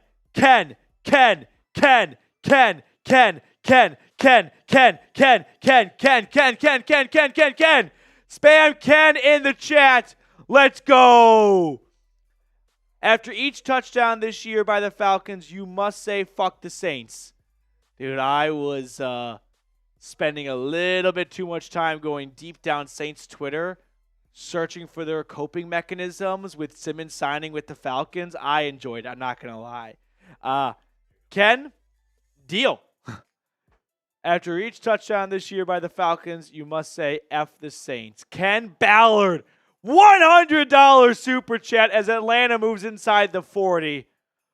Ken, let's go. Everyone spam Ken in the chat right now. A little 2-clap action for Ken. A little 1-2. Let's go, Ken.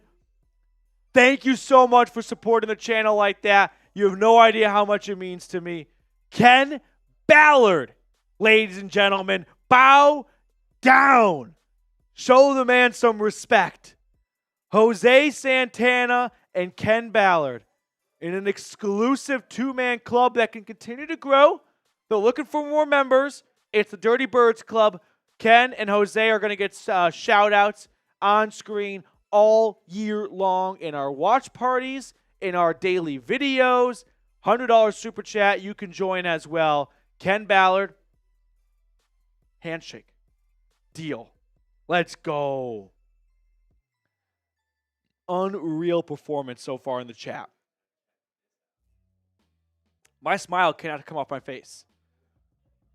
I don't even know what's going on in the game. That's my job. I don't give a damn. I got Ken Ballard in here putting his nuts in a wheelbarrow. Oh, boy. Put it on screen. Let's see what utter, total demolition looks like. Oh, that's 16. We sold him short. By the way, I think the Saints are going to stink it up this year. I feel like Dennis Allen has somewhat gotten away with being a head coach for too long. Like, does anyone think he's a good coach? They've got talent on their roster, but I think it's starting to crumble. I think the older players are not in a spot where they can help make a serious push. I think the Saints are going to be a 5-6 win team. 2nd and 9, Heineke will hand it off to Jace McClellan. He's going to get tackled for no gain. Daniel said Saints going 0-17. Yeah. I don't know if they're going to give us our... That would be the first 0-17. We've had 2 0-16s. Lions and Browns. We have not had an 0-17, though. If someone went 1-16, should they still be counted in that 0-16 club, like the 16-loss club? Jose and Ken. Let's go. 3rd and 9. Please convert this. Heineke from the 39-yard line. He's going to maneuver the pocket. He'll tuck it and run, and he is tackled. Gain of maybe 2 on the play. Well, we'll get Younghoe Koo some practice. Could be a long field goal attempt for him.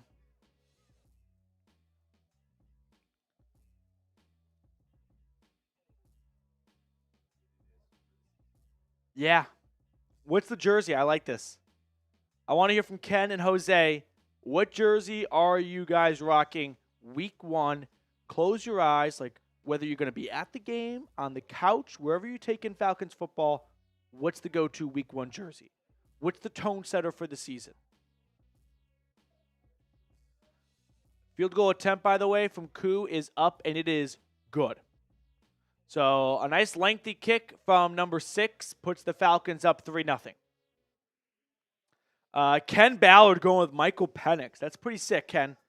The Bright Wolf, Kirk Cousins jersey. Daniel says Deion Sanders. Do we not need to... We can rest Koo now? We've seen all we need to see from him. Jose, Cousins jersey and Drake London jersey. That's awesome. I like that combination. Jason's going with the Bijan jersey. That's pretty sick. Cambo Slice, Sanders throwback for show. Robbie, hey, we got to see a starter. Hey, don't discredit the long snapper. Liam's out there too. We're getting the whole gang. Ooh, we got a Ryzen jersey from Marlon. Can I get the rest of the kicks? Yeah. Can we all just take a turn at field goals? Ooh, Jesse Bates. I like that. I'm a big believer in you got to get a second jersey guy, right? You don't want to go and just get a basic mainstream jersey if you want to prove that you know the team. If I see someone wearing like a, Matt Ryan jersey, like, okay, like could be a casual, could be a diehard. I can't really tell. I see someone wearing an AJ Terrell jersey. I'm like, that guy knows his stuff. He knows Falcons football. Okay. Yep. So, if we can get 20 more shares in the next 2 minutes, we're going to get not just a free raffle entry. Let's have some fun here. Let's get 3 free raffle entries if we get 20 more shares in the next 2 minutes. So, timer's coming on in just a moment. Timer's on. We'll circle back, but you got to start hitting that share button. Tweet it out. Tag me at Matthew Petey. I'll give some shout-outs if you share it to Twitter and tag me. I got Mr. Schaeffler earlier tweeting it out and tagging me. Or text it to a friend, a family member, anyone you like. I also just kind of realized this is going to be the world's worst postgame show. The stats are going to be weird. I don't even know what I'm supposed to talk about. Like, are we supposed to have a 10-minute conversation about how John Paddock looked today? We should just have a conversation about how fun the watch party was. Yeah. Talk about our new best friends. Jose Santana. Jose, yeah. Ken Ballard. Atlanta is going to get set to kick it off here. 1 minute left for the shares. 1 minute left. We need 6 more shares. 6 more shares, and we're going to get 3 free raffle entries. So if you want to get a free Falcons hat, share this video. It costs you absolutely nothing. Jetty, why the F are we not playing Penix? I don't have a good answer for you, dude. Like, the injury element, okay, but it's football. Like, he's got to play, and he's not going to play in the regular season. Great special teams kickoff coverage. Tackle made shy of the 20-yard line. 20 seconds left. I used to wear my Roddy White jersey to football practice. That's pretty dope. Ugh. How many seconds left? We need 3 more shares. 10. Oh, can we get 3 more? 3 more shares. 3 more shares.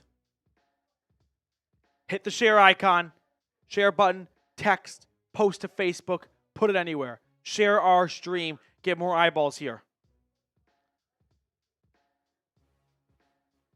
It takes a second. 1st and 10. Throw. Caught. Gain of 6. We're close enough. Let's get 3 more additions into the raffle. You guys know the drill. Start spamming A in the chat. Spam A. Spam A. The Truth shared to Twitter. Thank you so much, The Truth. 2nd and 4 with under 2 to play in the first quarter. Johnson under center from his own 25. It's a run. That's going to be a law. Maybe no gain on the play. Good second effort by the Ravens running back.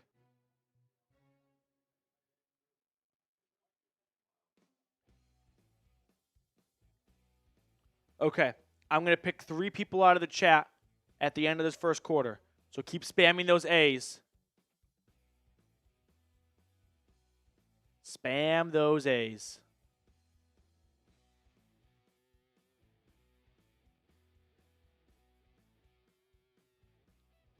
Third and 4, Johnson throwing.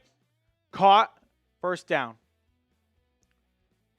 Anthony Miller, former second-round draft pick by the Chicago Bears out of Memphis.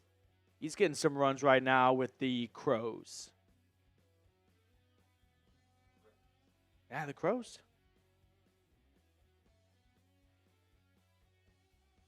Keep spamming those A's.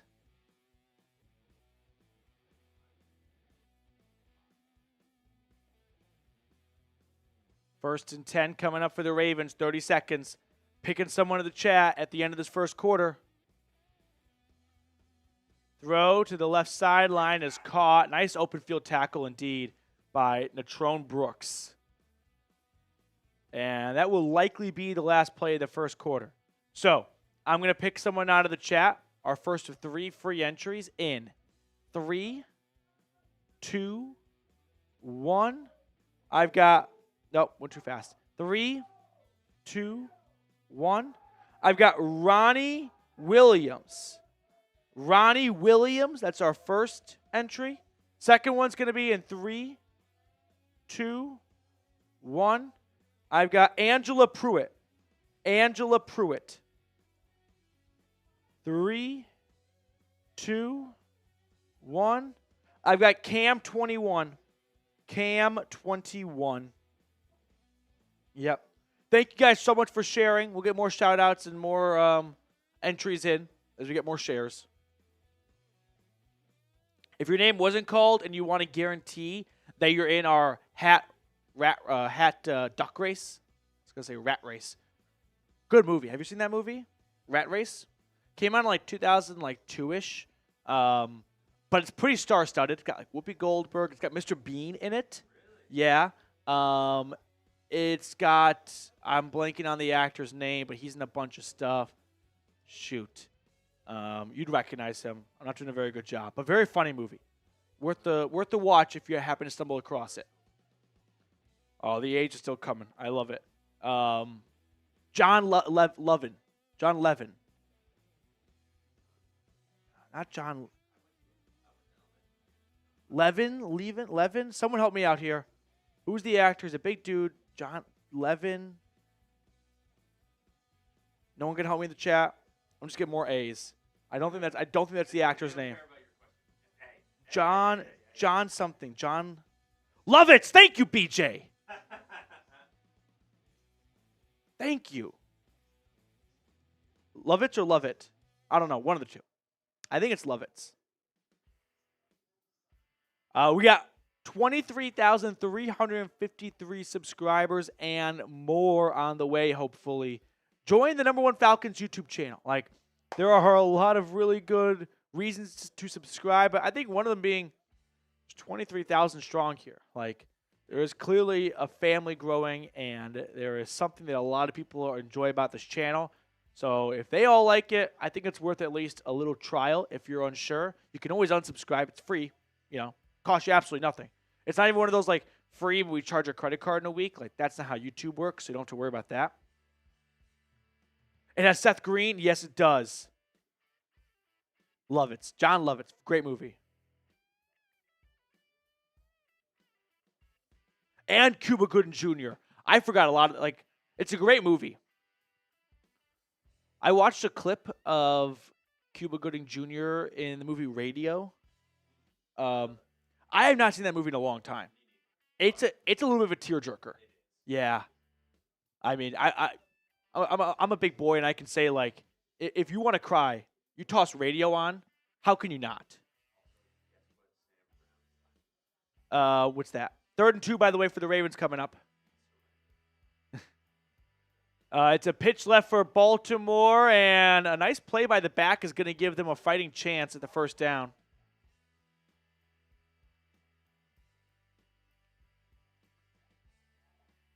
JC Tornado. Men of Honor is also a great tearjerker of Cuba's. My brother saw Cuba Gooding Jr. at a Vegas casino like a year ago. Got a picture with him. I thought that's pretty cool. I don't have, not that anyone really does, any success at ever seeing celebrities. Yeah, I coolest celebrity I have a picture with is Jeff Green. 1st and 10. Big throw downfield. That's an awesome throw and catch by the Ravens. Big first down. Who's the coolest celebrity you have a picture with? Reed, do you have one? I said Jeff Green. That's his character name in Curb Your Enthusiasm. Jeff Garland. That's who I have a picture with. Coolest celebrity you have a picture with? I don't have any, like, pro athletes, really. First and 10, the Ravens are at the Falcons 30. Run up the middle, and JT Bertrand, the rookie from Notre Dame, making a nice tackle on the play. Gain of 3. Tyler says Dwayne Wade. That's pretty cool. CJ, T.O., I like it. Austin, Blink 182. Robbie, Sid Bream. My burner's here.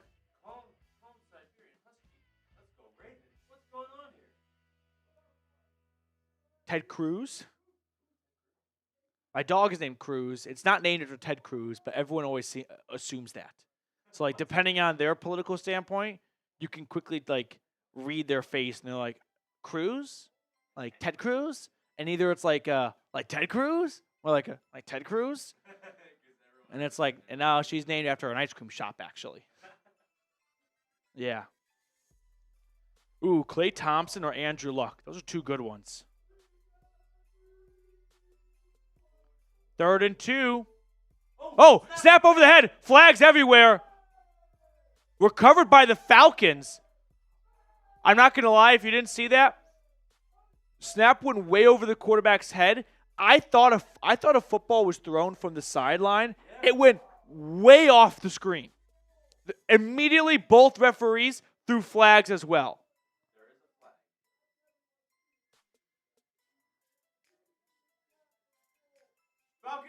Falcons football. There was a penalty on the Ravens. I think it might have a false start would negate it because it's a pre-snap penalty, I think. The center, he actually doesn't throw it too high up. Josh Johnson was just not ready for the ball at all. He was still directing traffic, moving guys around, and the center just snaps it. And it goes over Johnson's head, about 20 yards back from the line of scrimmage. Atlanta jumps on it. Falcons football. Let's go.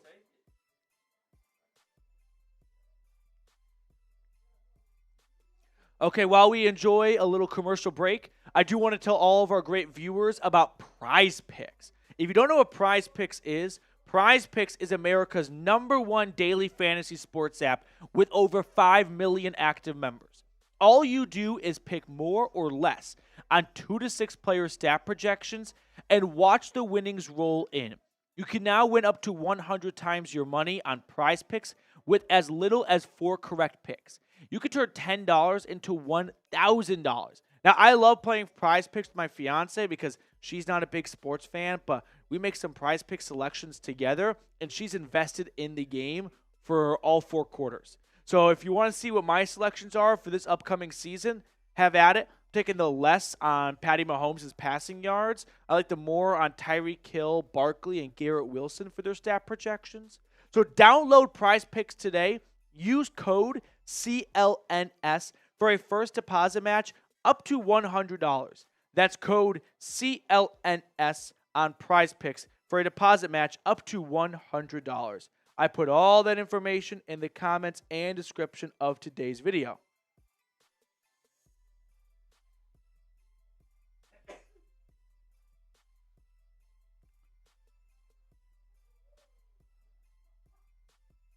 So it'll be Falcons football at about their own 40.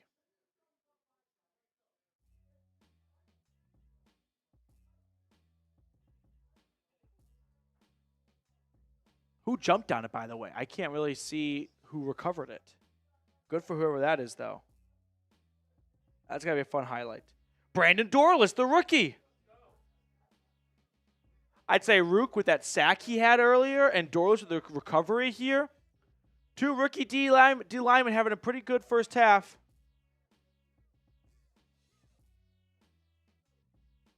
First and 10 for Atlanta. Heineke still in to begin the second quarter. Throw deep over the middle. That's caught. Big first down, Chris Blair. All the way to the Ravens' 19 or 21-yard line. Big throw and catch. Nice route by Chris Blair, right? Recognizes it's a zone. Let's find the soft spot. And then good throw from Heineke. Approaching the PrizePicks red zone from the 25. Play fake on 1st and 10. Heineke is going to throw this incomplete. Looking for Casey Washington, just a little bit outside of his reach.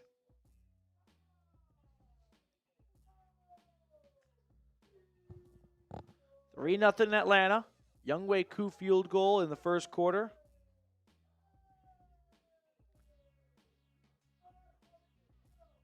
I can't believe they deprived us of no Penix. Not in agreement with that decision.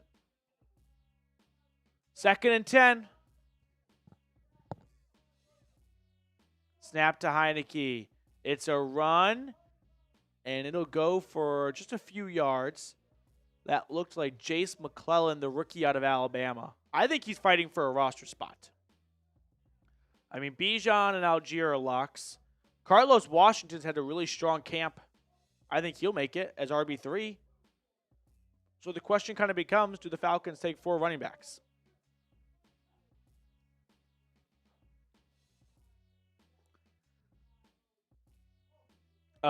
Michael Penix did not play at all today. He's not dressed. He's one of 37 inactive players. So no Penix at all.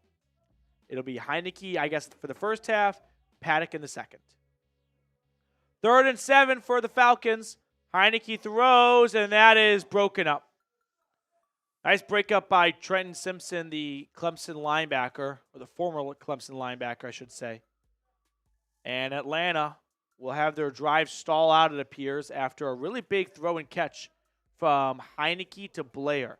I'd say Blair has probably been the most impactful player offensively through a preseason game and a half. Like, he had the fumble in Miami, but he also had the big 41-yard throw and catch with Penix. And then on that earlier play, big reception. Koo's field goal attempt is up, and it is no good. He pushes it wide left. I mean, that was a 25, 35, 42-yarder. You got to make those. Got to make those. Inside 45. So no Kirk Cousins. No Michael Penix. It truly is, as Daniel says, it's the battle of the third stringers. Even the second stringers are off today. I don't want to just keep repeating myself, but I just want to be abundantly clear. I do not agree with the decision that even second stringers don't need to play in the preseason. These guys need reps. Like, it's not easy just to flip a switch when the number gets called in the regular season if they didn't even have much run in the preseason. I don't think it's a good culture setter and tone beginner for a new regime to let everyone sit in the preseason. Super Chat menu, if you enjoy the free stream we provide here and you want to get on screen, share a question or a take, $2 Super Chat will give you a shout out, share whatever you have to say with the whole group. $5 Super Chat gets you an automatic entry into our Falcons hat raffle. We're going to do that at the 2-minute warning of the fourth quarter. I guarantee you it'll be more entertaining than this entire game, which is shaping up to be like a 3-3 final. $10 Super Chat. We were having a Ravens Super Chat battle with our Ravens channel here at Chat Sports. They have surrendered. They are the French. They have raised the white flag. They quit. So shout out to everyone, especially Jose and Ken, for really pouring it on. Every 10 shares is a free raffle entry. So if you would like to get into the hat raffle, but you can't afford $5 Super Chat, not a problem at all. Share the video, and every 10 shares will pick someone out of the chat. And then finally, last but definitely not least, every $100 Super Chat will get you entered into our Falcons Dirty Birds Club. We had Jose Santana be the first member, and then we had Ken Ballard join him. So if you want to make it a threesome, $100 Super Chat, that can go a long way. I'm just kidding. And we'll give you some shout-outs, of course, all season long.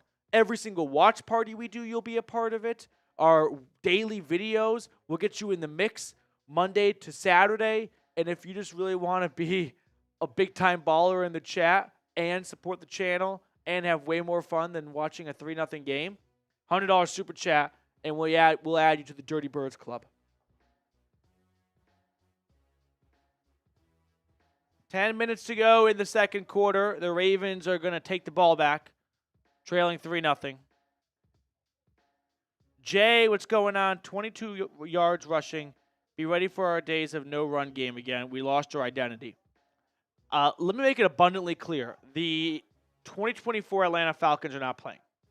There are guys who are living out a lifelong dream to play in the NFL in the preseason, and that's really, really cool for them, something I'll never accomplish. But make no mistake, the rushing offense, that's not the Falcons. There's not a single starter on the offensive line. There's neither your starting or your backup running back. Your quarterback, nothing about this offense right now resembles the 2024 Falcons. I think the best way to start looking at preseason games like this when you get into the third and fourth stringers, if you're a fan of European soccer, you know how those clubs have like a U21 team, like a youth program? That's what this is. Like, this is not the Falcons. This is someone in a Falcons jersey, but it is not the 2024 Falcons. It would be somewhat if it was even the backups, because those guys are the first ones off the bench, next man up. But no, these are third and fourth stringers. There is nothing about this that will resemble the Atlanta Falcons.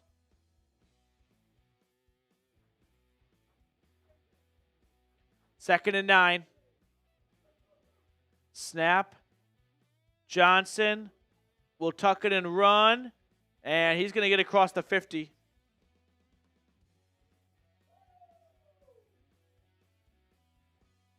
Jay, I understand the idea of team identity, but 22 rushing yards is not an identity.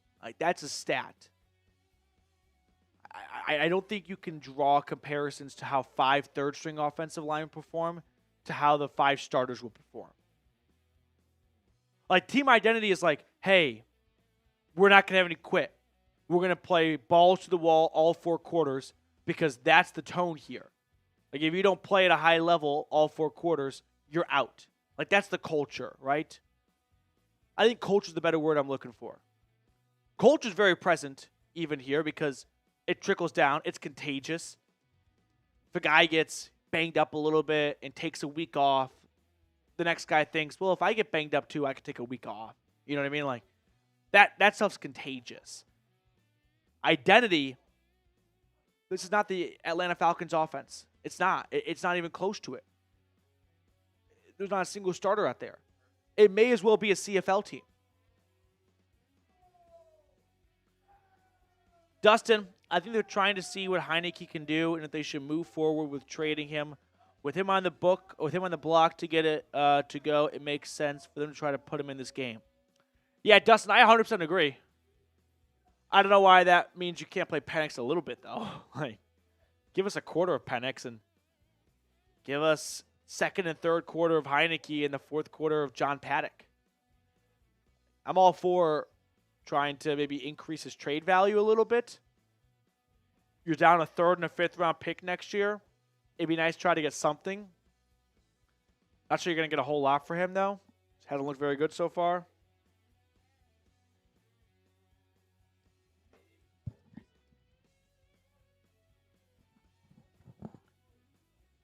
I think I don't think anyone's going to trade for her. I mean, quarterbacks are just so valuable that a team may be willing to send a draft pick over and not test their luck on the waiver wire if they know that you're going to release that quarterback.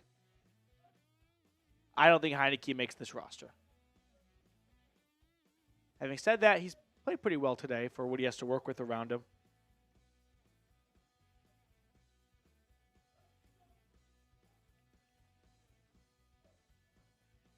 Oh, boy. Let's see. I'm going to say 6-3 Ravens. Yeah. I'm going to go 6-3 Ravens. 3rd and 1. Josh Johnson, he's really 8 for 8 for 70 yards? I guess so, okay. Missed a throw. Everyone, predict the score. I'm going 10-3 Falcons. I think it's 6-3 Ravens. I think we get 3 field goals out of this game. 3rd and JC 1. Tornado, let's go. We had the same prediction. At midfield, 3rd and short, and this run is Not going to get it. Maybe a second effort by the Baltimore Ravens could have him across the line to gain, but I don't think so. I think it's going to be 4th and short at the 50. And I wouldn't be surprised if the Ravens go for it.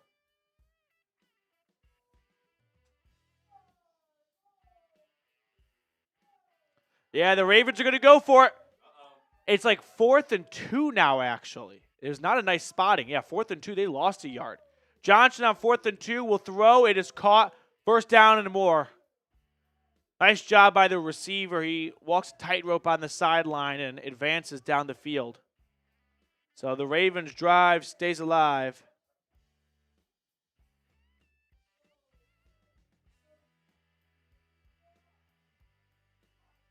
Cunningham, that's the old Louisville quarterback. Right, the one that was at the Patriots last year? Yeah, he got moved to wide receiver. What's his first name? Malik Cunningham, I think. 1st and 10, and another run for Baltimore. Ball kind of came loose at the end. I think that's Malik Cunningham. I'm pretty sure he was off the Patriots and he went to the Ravens.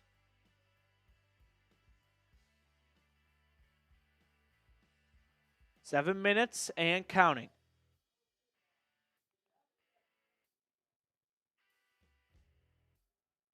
Johnson in the shotgun formation.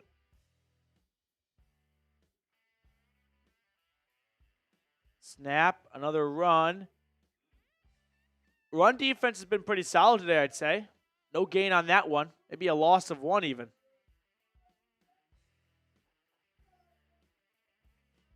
It's pretty crazy looking back how many people, and you know who you are, truly were like, yeah, I'd rather roll with Ritter than 2 firsts and a contract to Lamar.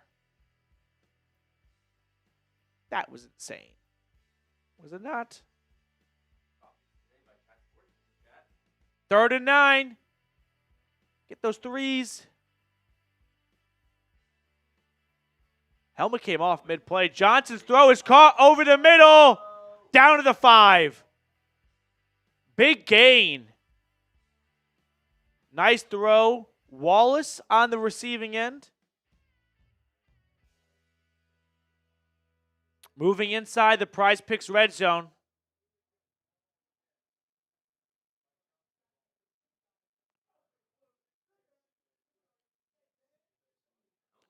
Nice look by Johnson. Yep. 1st and goal, a run for the Ravens is going to get maybe a yard. I need to stop here. I said 6-3. Let's get a stop.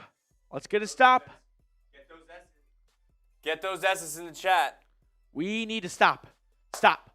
Matthew Petey fan is the GOAT. Change those F's to S's.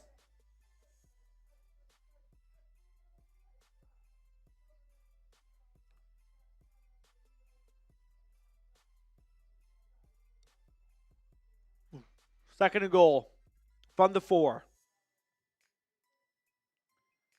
Johnson hands it off again. Nice.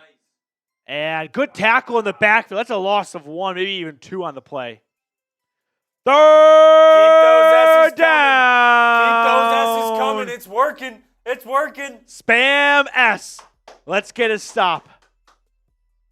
I would love a 3-3 score at the half. Oh, my God. That would be hilarious. That would be the most preseason. I don't think. Could you imagine I wonder what the over-under was at. I don't even know if they do that for the preseason. Is that 32? That would have been a good one to put the mortgage on. Play fake. Oh, no. Make a tack. Oh. I think he's down to the 1. I think he's down to the 1. Yeah, the question is, was he down before he hit the pylon with the football?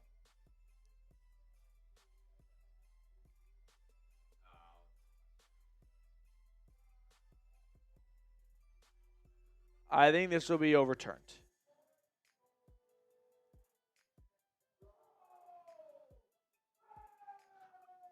Or can we get the infamous fumble at the back of the end zone? He dropped the ball as he reached for the pylon, but I think he had broken the plane, and once you break the plane, it's an immediate touchdown. Did he lose the ball, though? Oh, I think they just overturned it. Yeah. Yep, it's overturned. Damn it. You know, if they missed the extra point, my 6-3 prediction is still in play, actually. I didn't think about that.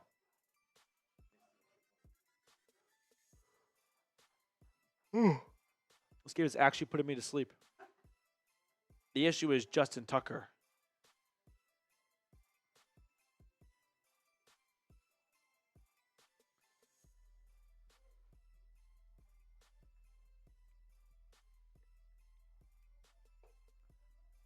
So 6-3 with the extra point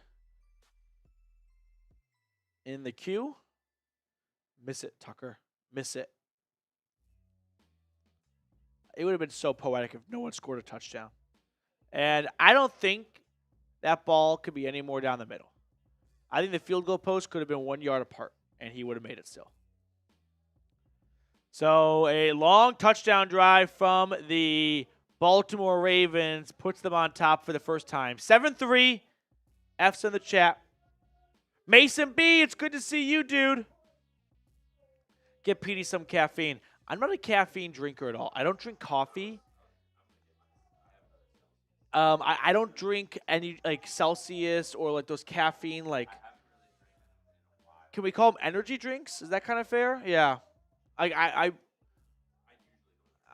don't indulge in any of that. I'm a pretty simplistic man when it comes to beverages. I've got three main drinking groups. Water, orange juice, alcohol. Like that's pretty much my entire drinking diet. It's not a very diverse portfolio. My favorite drink in the world is orange juice. I have that like every morning. If I can't fall asleep, glass of OJ. Drinking hippies, I'm almost more invested in this game because of you now. Yeah. Okay, let's do another little push to try and make sure that Falcons Today finishes with the most shares of every single chat sports stream. So if you enjoy us staying awake for a 7-3 snooze fest, share it to a friend, a family member, share it to Twitter, share it to Facebook, share it anywhere. If you tag me on Twitter, I'll give you a shout out. We have from earlier, Mr. Schaeffler. So every single share in the next 60 seconds is a jumping jack. Are we ready to start the timer? All right, let's start the timer. 60 seconds starting now. Okay. Send it to a friend. Cedric, what brand of OJ? Cedric's asking the good questions. Tropicana. I'm a Tropicana man. No pulp. I don't really like Minute Maid orange juice at all. It's not even orange juice. It's like orange soda kind of. But don't get me wrong. I'll always divulge a nice like farmer's market, like fresh squeezed little thing of OJ. I'll pay top dollar for OJ. That's something I do not skimp out on. Okay. We're looking at just 7 shares right now.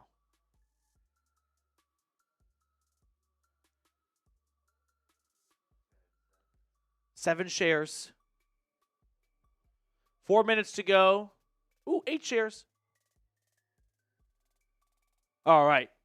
8 shares equals 8 jumping jacks. 1, 2, 3, 4, 5, 6, 7, 8. First down coming up for Atlanta after the kick return.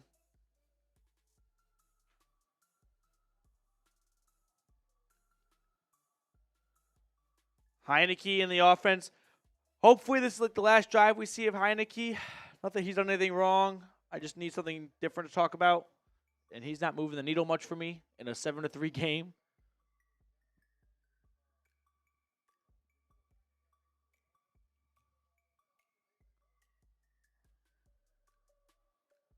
First and 10.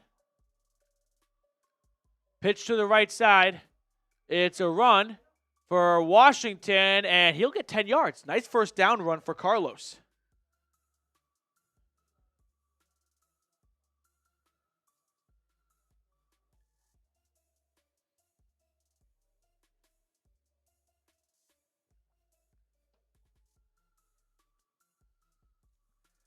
Actually, second in inches after the Carlos Washington first down scamper. My bad. That's my fault. I got a little too excited. 2nd and 1. Snap and another run. This one's going to get the first for Washington. Now it's a first down. Hey, we're also inching closer to 23,500 subscribers. The first stop on that trail, though, is 23,400. We're less than 40 away. Can we get there before the end of the half? There's 378 people tuned in at the moment. I'm going to wager that there are 40 of you watching that are not subscribed. Help us get there. If we get there, that's another free raffle entry in our hat giveaway at the 2-minute warning of the fourth quarter. But we got to get to 23,400 before the end of the half. That's one. Got to start somewhere. So my dad is watching the stream right now. Oh, awesome. Yeah, and he texts me and goes, I agree with Petey. Tropicana, no pulp, is the best. Minute Maid sucks. Minute Maid sucks. Usually my dad's a big orange juice drinker. Minute Maid's usually found at, hotel free breakfast spots with, the vending machine, the dispenser, the tiny little cup. They're, rationing their crappy orange juice. Ooh, nice throw. Chris Blair. There we go. Hey, look at us. We're chipping away at it. What I don't know is that there's two types of Tropicana orange juices. There's one that says no pulp in orange, and there's one that says no pulp vitamin C in blue. I don't really understand the difference between the two. Does the other one not have vitamin C, and why not? I think that's just something that comes in all oranges. So that's the only time I really wrestle with a tough OJ decision at the supermarket. We might need to go get Steph Gilmore. The secondary prospect's abysmal. I mean, they're not even playing their backup corners. Clark Phillips and Antonio Hamilton, I think, will be the first two corners off the bench. They're not even out there. These are legit third-string corners. Super chat battle. At least we're winning something. Oh, yeah. 252-16. That's a testament to all of the awesome work from Jose Santana, and then the second member of the Dirty Birds Club, Ken Ballard, David Anderson, Robbie, BJ, Brian Richardson. Ooh, look at this. We are 31 subs away. Oh, we have a 2-minute warning? Did that happen? Oh, 2-minute warning. I told you this game was going to go fast. Yeah. Only one timeout has been taken by the Ravens. This game started an hour ago on the dot right now. They started 8 minutes late. It's 1:08 Eastern, 12:08 Central. We need one of those perfect situations where the offense doesn't actually use their own timeouts, but the defense doesn't want to call their timeouts. Jason, Kevin King is not inactive. So I haven't seen him, but maybe that's because I just haven't been paying super close attention to every single guy in the field. Yeah, sure. Yeah, that's a good one. Saturday afternoon, let me know what you're drinking in the chat. I would say one of my biggest weaknesses is I'm not very good at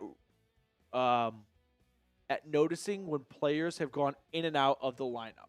I feel like there's some beat reporters that do a great job of picking up on, hey, this guy's in at left guard for this series now. It's how did you even notice that?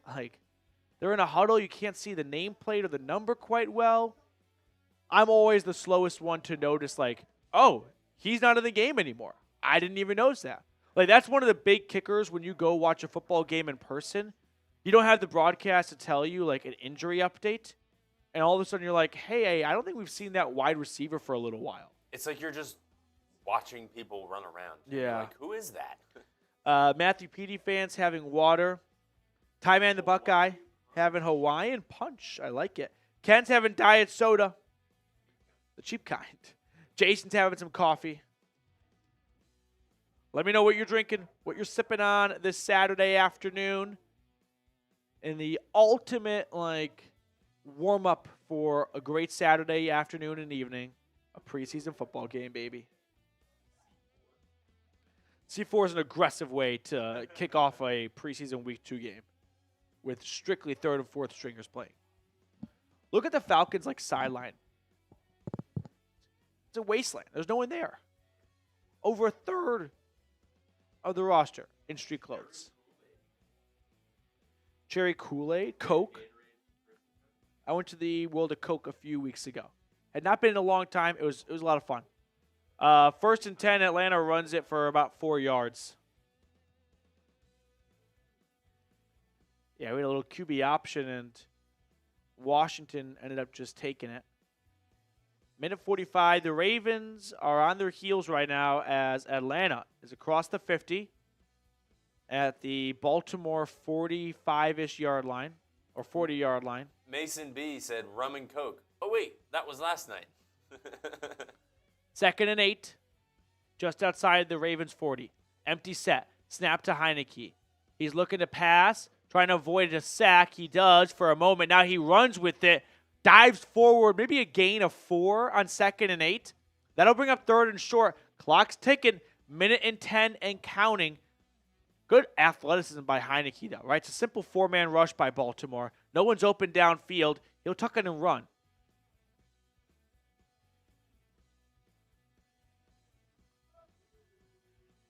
Minute 7, someone called a timeout and stopped the clock. I'm guessing Atlanta. Yeah. It appears that the Falcons have burned their first timeout.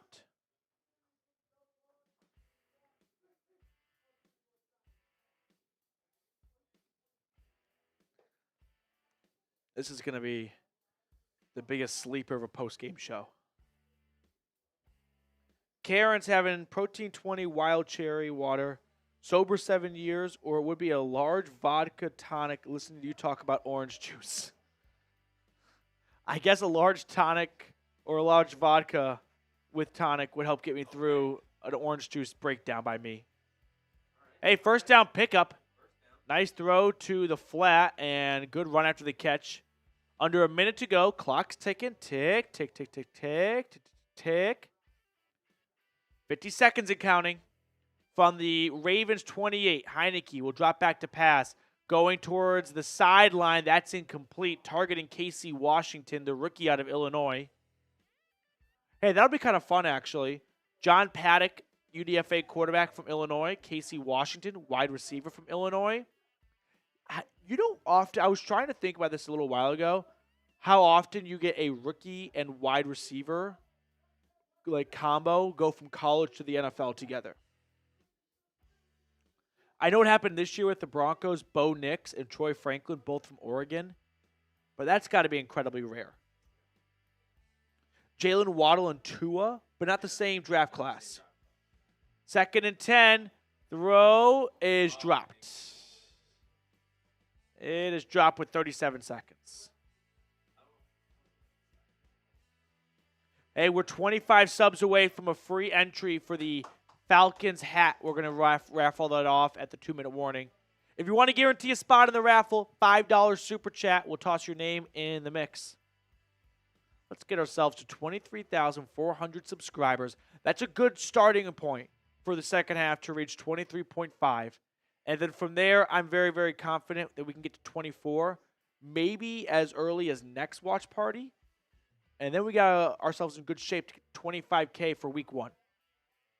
Heineke throwing deep down the right side. That's incomplete. Little too tall for Washington again. That's 3 straight targets for number 82.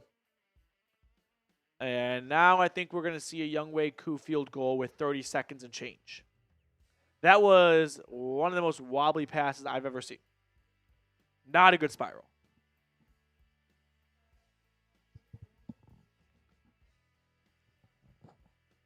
So Atlanta will trot out Koo, who is 1 for 2 today. This one will be a 45-yard kick, similar to the last one he missed. Kick is up, and oh my God, he missed it again. He missed it. It's the same kick pretty much and the same miss. So do we need to have a conversation about Younghoe Koo? 2 preseason misses, okay. That's nothing to throw a fit over. But does anyone else agree that like last year, Younghoe Koo was not at his best? I'm pulling up his stats right now. Is this a conversation that has to be had, or am I overreacting? Last year, he went. I guess it wasn't as bad as I thought it was. Oh, Johnson's done. He went 32 for 37. Second straight year of missing 5 kicks out of 37. Throw right side is caught.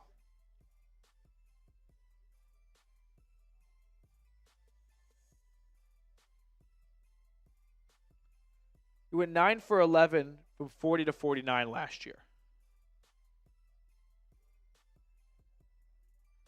Matthew Peterson, you raise a good point. He missed 1 extra point. I mean, 86% on field goal is still very high. It's not quite 94, which he was at in his Pro Bowl 2020 season, when he went 37 for 39.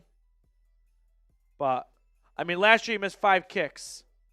Second straight year of missing 5 kicks.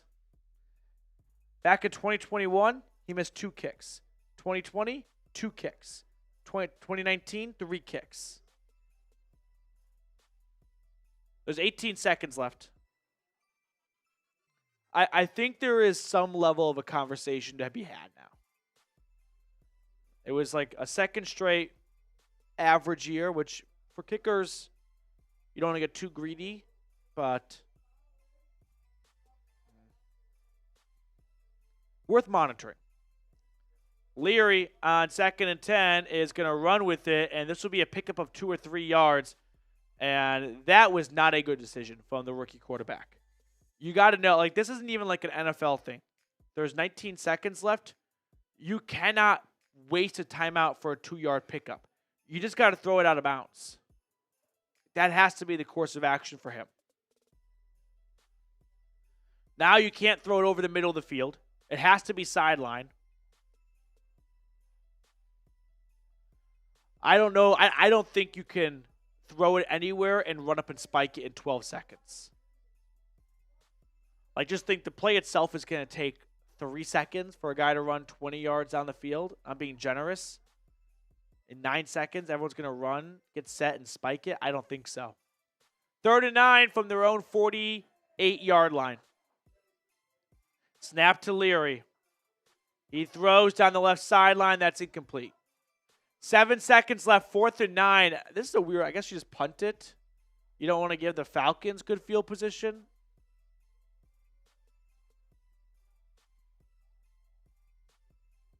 Seven seconds here.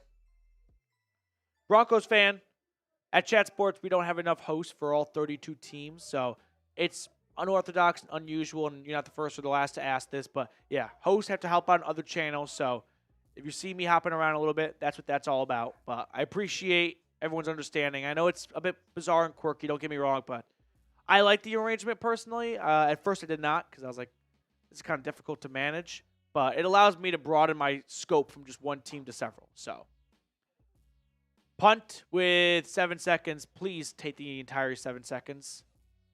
Okay, that's going to be the last play of the half. We'll get the stats from the first half up.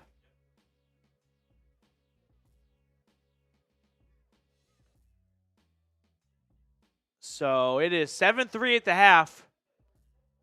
The only takeaway I have is Younghoe Koo a problem? Like, do we have a problem? 2 misses inside of 50. Doesn't really matter which string of offense is on the field. You got to make a 42 and a 45-yarder. You just got to be automatic inside of 50. Right?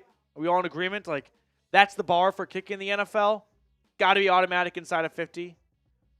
Like, maybe you have 2 misses under 50 in your entire season, but you can't have 2 in the same game. Coming off a second straight average year compared to where he was earlier, something's got to change here. All right, we're going to get the stats from the first half on screen for you guys in just a moment here. And we'll take a little halftime break ourselves. I got to use the bathroom. try to slap myself awake from the Taylor Heineke show as we get ready for intermission to go John Paddock up next. Yeah, third stringers started today. Fourth stringers will finish the game. That's preseason football for you, baby. Doesn't get more exciting than that. Matthew Petey fan, you're right. It should be 9-7. It should be a 9-7, which doesn't matter in the preseason, but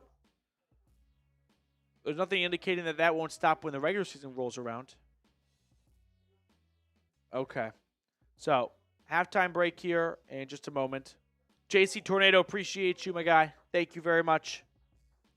Who needs to wake up? Yeah. I'll be honest. If he starts to...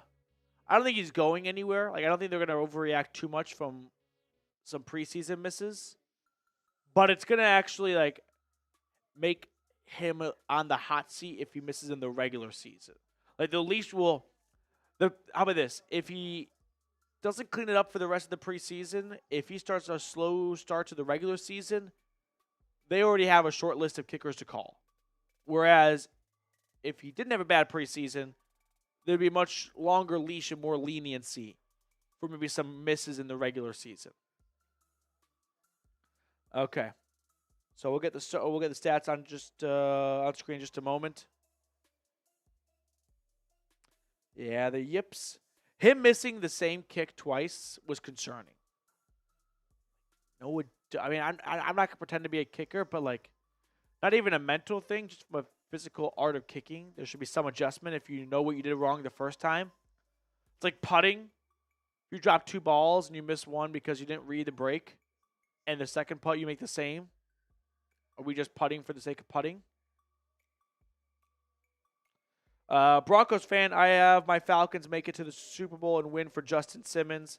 Yeah, Simmons returning, by the way, to Denver in December, right? Or late November. I don't remember which one. Will be a lot of fun. I mean, it'd be a big reunion. 8 years with the Broncos, but searching for his first playoff appearance with the Falcons.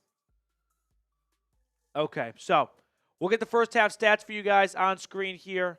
7-3 Ravens over the Falcons, and we'll take a brief halftime break.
We are back for the second half. 7-3 Ravens over the Falcons. It will be Atlanta's ball to begin the second half. I believe we're going to see John Paddock. He's the UDFA quarterback. This kick, by the way, from Justin Tucker did not reach the landing zone. If the ball does not get to the 20, it's as if the ball went out of bounds, and it goes all the way to the 40. So clearly you're seeing a little bit of experimentation going on right now. Yeah, Tucker tried to squib it. All kickers are trying to figure out the best way to manipulate these rules to their favor. And maybe one is, hey, can we get it to bounce at the 19? So they got to waste time fielding the ball while our return guys, our coverage guys, can start getting back there.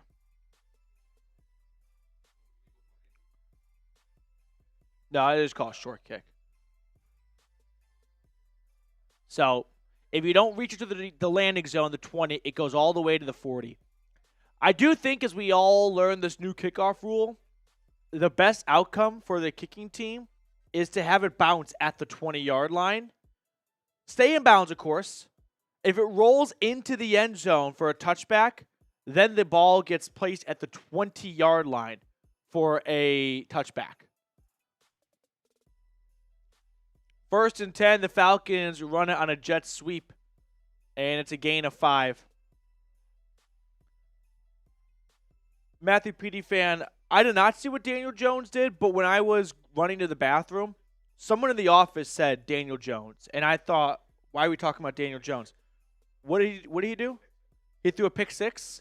Oh, that's who. Oh, it's Texans Giants. Oh, that. Okay, I heard the pick 6. I didn't know who the Texans were playing or who was that quarterback. Was that like his first pass? 2nd and 3, a nice run by someone. Who is that? How could I not know? That's Spencer Brown. Preseason, baby. Yeah. Let's make the live poll. Should Michael Penix have played today? He threw all 2 picks for DJ. 1st and 10 for Heineke. He's still in the game. Throw over the middle. Nice catch. Let's go. Chris Blair is putting together a solid preseason. Like, I know he had the fumble in Miami. He kind of repented with a big play the next series.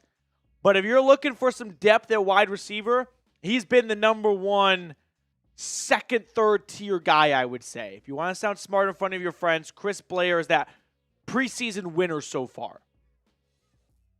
All the way to the 19 inside the PrizePicks red zone. In the gun, Heineke takes the snap. It's a handoff to Brown up the middle inside the 10.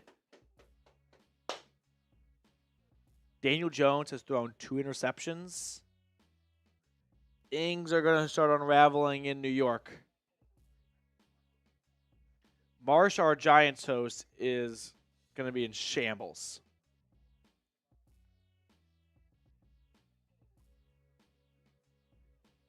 So Heineke's still playing, by the way. To me, really signals Atlanta wants to get as much juice out of him as possible, maybe for a trade. Heineke throwing back in the end zone. Incomplete. Incomplete. Ty Man, can you go check in on Marshall at Giants and let me know what the morale is like and then report back, please? Just a little 60-second morale check. So that will bring up 2nd down, 2nd and goal. They're inside the PrizePicks red zone. Use code CLNS for a $100 deposit match when you download the PrizePicks app. 2nd and goal from the 8. Empty set for Heineke. Takes the snap. Good pocket. Nice throw. Caught at the 5. 3rd and goal. The distance cut in half. New poll is up. Should Michael Penix have played today? I just don't like. I don't think you can subscribe to the injury thing with him. He's the backup. with that logic, then no one can play.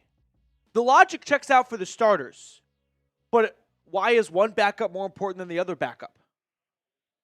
3rd and goal. Heineke in the gun. Takes the snap. Throwing, fade, corner of the end zone. No. Come on, young way. 4th and goal. Koo needs a little bit of morale lift here. If he misses this, we're going to have a serious conversation about the Falcons kicker this year. Casey Washington appears to be collecting a lot of targets today. Him and Chris Blair are kind of the go-to. Chris, I'm late to the party. I had to work half day today. I'm just not to the Koo missed field goal, but totally agree our seconds need to work in the preseason. And that's not being greedy. That's needed reps. 100%. Younghoe Koo's field goal is good, but I will say it wasn't good by a lot. Like, if we're being nitpicky. Yeah, I don't think I need an explanation for second stringers and backups should play in the preseason. That's their best opportunity to play, right? Obviously, you hope all 22 starters stay healthy, but that's not realistic. Injuries pop up in the National Football League, and you want your backup to be as prepared as possible. And him not playing in the preseason, I don't think helps get him prepared for when if his time is called in the regular season. Right? I'm sure you could see a lot of great stuff in practice, but man, there is a difference between the practice field in a controlled environment versus on the road against the opposition. Like, I think backups should play in the preseason. And I don't think that should be like a hot take. That's what preseason's for, the backups. We're not even giving second stringers here. Ty, man, what's the update on Marsh? Yeah, Ty, man, can we get a welfare check on Marsh? I like that YouTube TV Sunday ticket commercial. It's a guy who gets up, he puts on a Falcons jersey, and then the mascots of all the other teams, but like the literal mascots. There's a giant, there's a bear, there's a jag, there's a cardinal. Zello, by the way, you are in the hat raffle. You are in the hat raffle. Let's show everyone the hat. We're going to raffle it off at the 2-minute warning of the fourth quarter. The hat raffle will be a lot more exciting than this game. So we'll show you the hat in just a moment. But if you want to get in the raffle, $5 super chat, and we'll get you entered. If you'd like, you can wait in the chat, and we'll pick some names out of there periodically. But we'll guarantee a spot in the raffle with a $5 super chat. The hat goes for like $35. So pretty good value if you ask me. Robert, thoughts on the game so far? I mean, come on. Like, I want to maintain honesty with you guys. And I feel like I'd be dishonest if I said, there's a lot of key takeaways here.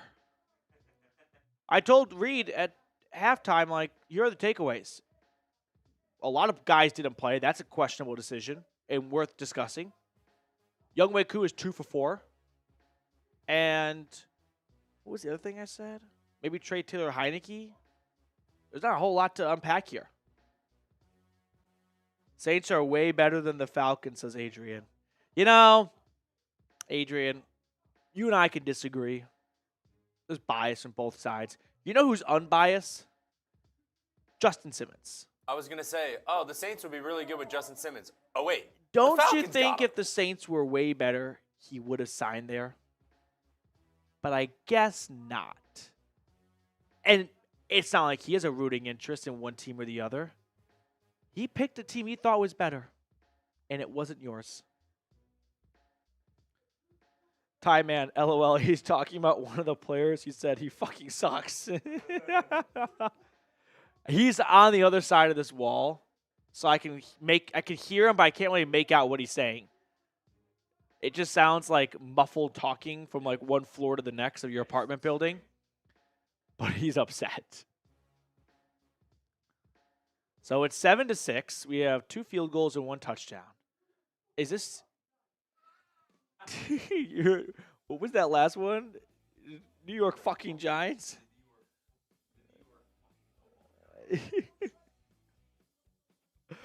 You guys got to go check him out. Go to the Giants channel here at Chat Sports. Coach Giants now. Put us on one screen. Put him on the other. Whatever. He's having a meltdown. Two very different preseason watch parties. We're here like slapping ourselves a little bit to keep ourselves up. His regular season is crumbling in front of him as Daniel JC Jones. Tornado says, pound on that wall.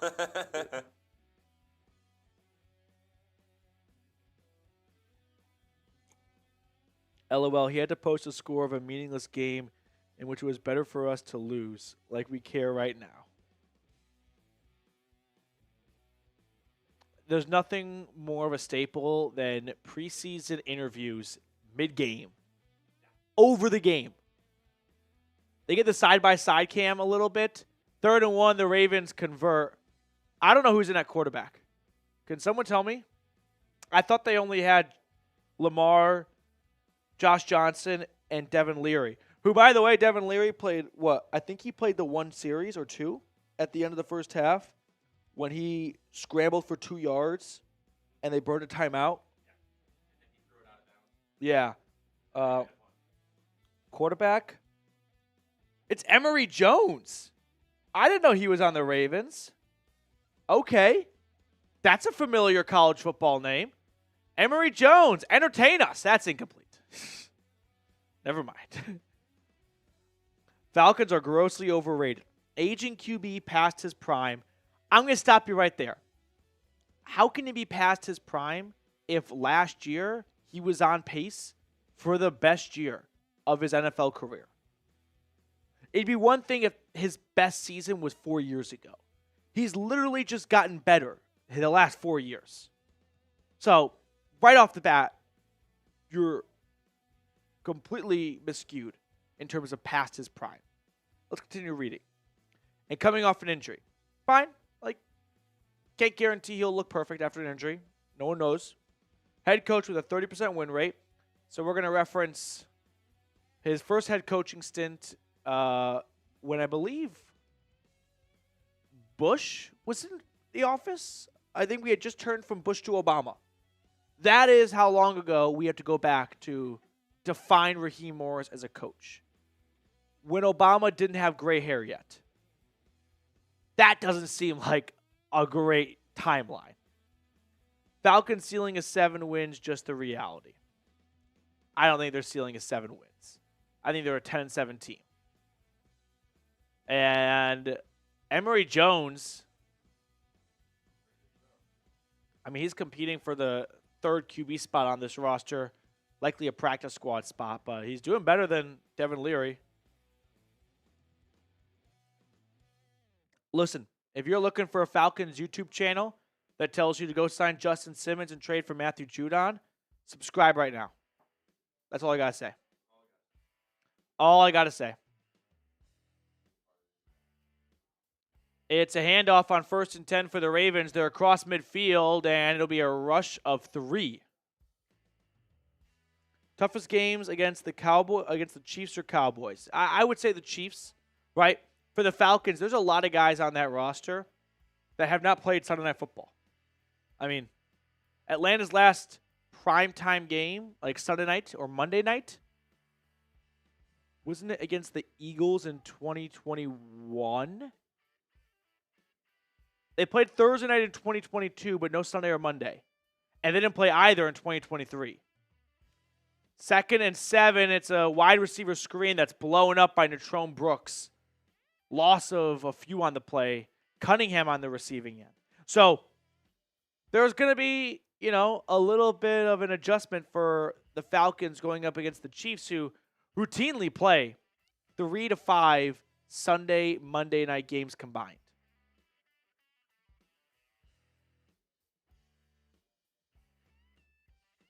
Marsh's head is down. Definitely a meltdown. Denver Broncos fan, salute to you. Thank you very much. See you then, buddy. 3rd and 11. Pass is incomplete. Brooks. If we're power ranking celebrations, I think, the holster, right? The seatbelt, sorry, you're strapped up for a DB, it's up there. I think the seatbelt being strapped, I think in NBA, a little of this. That's tough to top. No pun intended.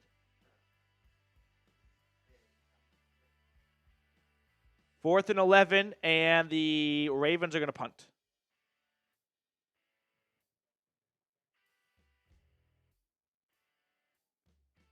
Punt is away. Fair catch made at the 14.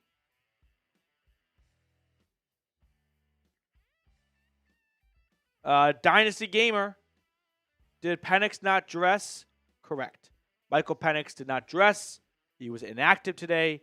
I believe the official number was 37 inactives, 37 or 38. I don't know if Justin Simmons is officially on the roster yet. It wouldn't be too... Maybe he is, maybe he isn't. Let me look on their own website. The reason why I say that is since it was kind of late in the week, they may have said, hey, we're in Baltimore right now, or we're flying to Baltimore. Let's actually make the signing official on Monday when we come back. Simmons. Yeah, I don't think he's actually technically on the roster.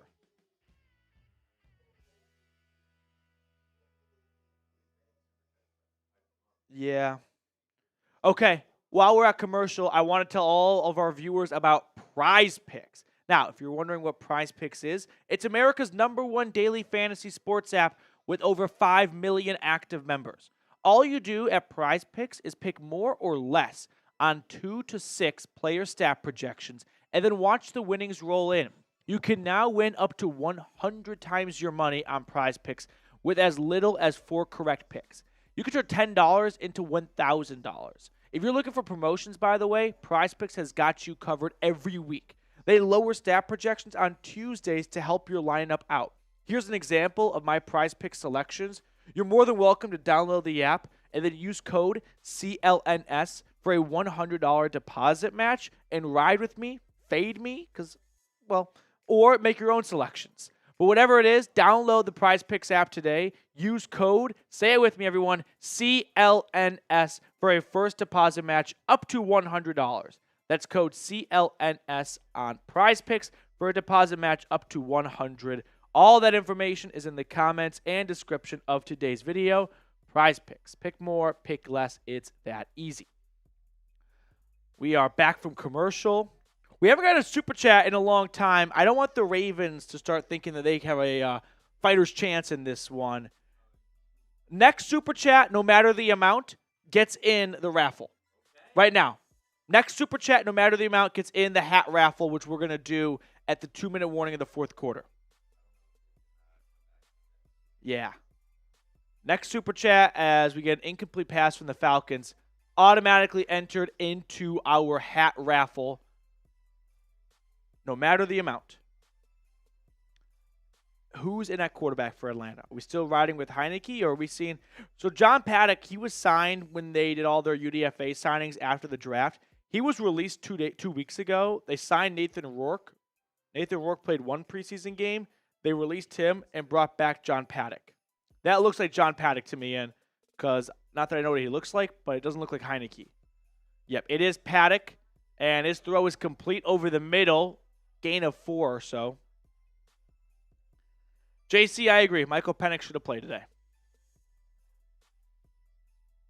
I know that you always want to give the coach and the entire staff the benefit of the doubt that they know more about something than you do. But I think back to a recent example, just the Denver Broncos. Remember their new head coach, Nathaniel Hackett, year 1 with Russell Wilson? They had so many problems early in the year that probably could have been resolved if they had played a little bit in the preseason. But no starters played at all in the preseason. And that showed in the first few weeks. So, I know we want to assume that these guys are smarter than us, but, there are little examples, and not very far back ones, of probably should have played a little bit in the preseason. If you want to save Kirk Cousins, okay. Drake London, fine. Bijan, sure. Bates, yeah, he's an all-pro. Taquan Graham? Eddie Goldman? Come on. 1st and 10 for the Falcons, by the way. They run it. We got a $2 super chat. Let's go. It's from Adamus. Adamus with a $2 super chat. We'll get that on screen for you in just a moment.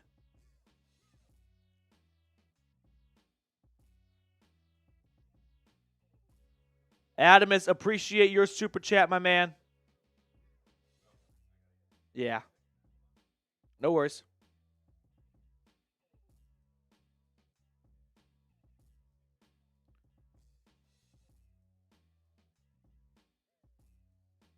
Adamus Shaticus. I kind of like that.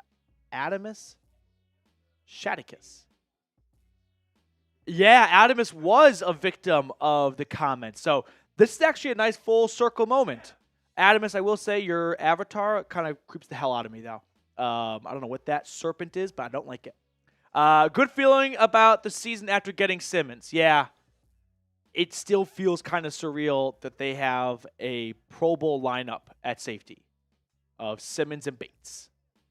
Now, I'm not going to act like safeties are the difference makers in wins and losses. They're not one of the most valued positions compared to quarterback, edge, tackle, but it just feels like it's going to be impossible for anyone to get the ball past Simmons and Bates. Like, there's just no weakness.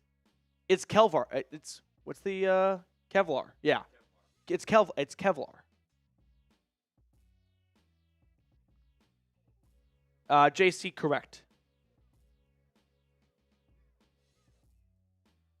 4th and 4. I don't know what happened. This entire broadcast has been about this Lamar Jackson interview.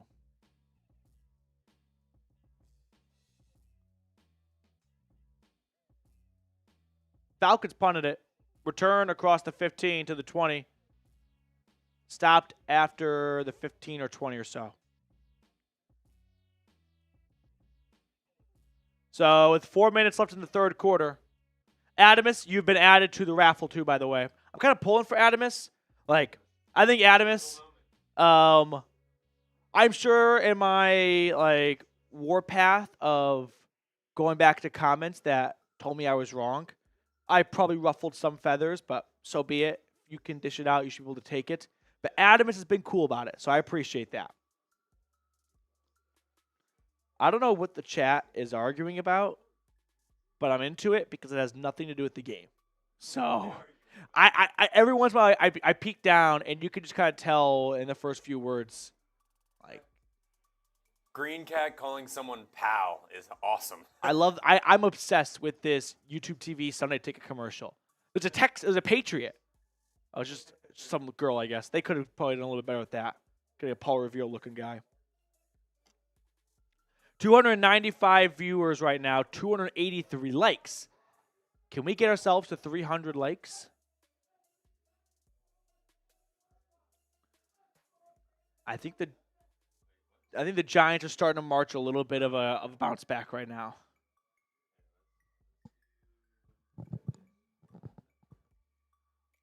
Okay. No, let's do the shares. We got to do that this quarter. I know, but we got to check that box. Okay. So, if we can get 20 shares in the next 2 minutes, we're going to up it from 1 free raffle entry to 3 free raffle entries. Got to get 20. Get the timer going just a moment here. But send our live stream to a friend, a family member, tweet it out, post it on Facebook. Let's get this chat popping. Let's make this the biggest Falcons YouTube community out there. We got Daniel Peterson watching from Soldier Field at Bears-Bengals game. How is Caleb Williams looking? He's playing in his second preseason game. The Bears are playing Caleb, their starter. Falcons won't even play Penix, their backup. Dude, you're good. Work with that. Keep going. Mm-hmm. It's fun to watch. 1st and 10 for the Ravens. Emory Jones at his own 26. Will hand it off to the right side, and no running room there. Natrone Brooks, if we're trying to get into the weeds, I think has had a pretty strong game. He always seems to be making plays. I also think if you're like a third stringer, you have to be overzealous in your celebrations so that we notice you. Otherwise, it's just another backup that we're trying to read the name off of the back of the jersey. Yeah. We ready? Here we go. Timer's on. Share the video with friends, family members, Twitter, Facebook, anywhere. 2nd and 8. Jones flushed out of the pocket. He will throw. It is caught wide open, man. And a gain of about 15 and a first down for Baltimore. They're inching towards the 50. Green Cat and or Tie Man. Feed me Caleb Williams updates. That's the more interesting storyline today, let's be honest. 1st and 10. How much time left? Minute 20. Share that video. Roger that with a $2 super chat. Throw down the left sideline. Has a man. Caught. Touchdown, Baltimore. Ravens receiver slipped behind the defense. A really nice throw from Emory Jones. And Baltimore adds on to their lead.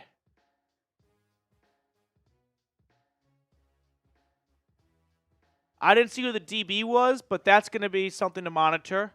I think it might be Natrone Brooks. He's talking a lot of smack right now to the receiver.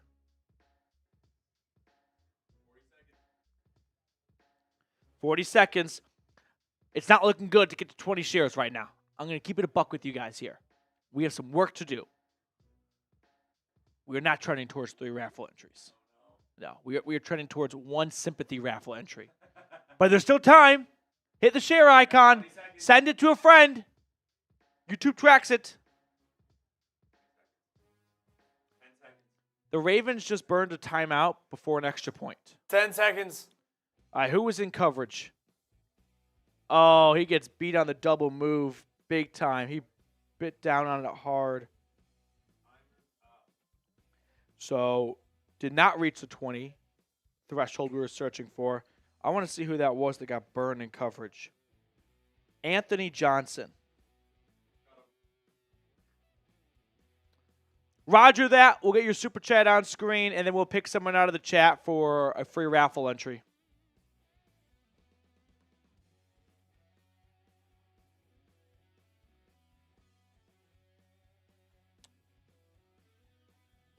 The Ravens are going to go for 2. Trying to make it 15-6. Make it a 9-point lead. Kind of respect it. Emory Jones is going to throw, and it is caught, but he's not going to get into the end zone. Failed 2-point conversion, and it is a 7-point lead still. I also thought the Falcons were going to cook the Ravens when I thought Michael Penix was playing. The moment I learned that it's the Heineke and Paddock show, I bailed.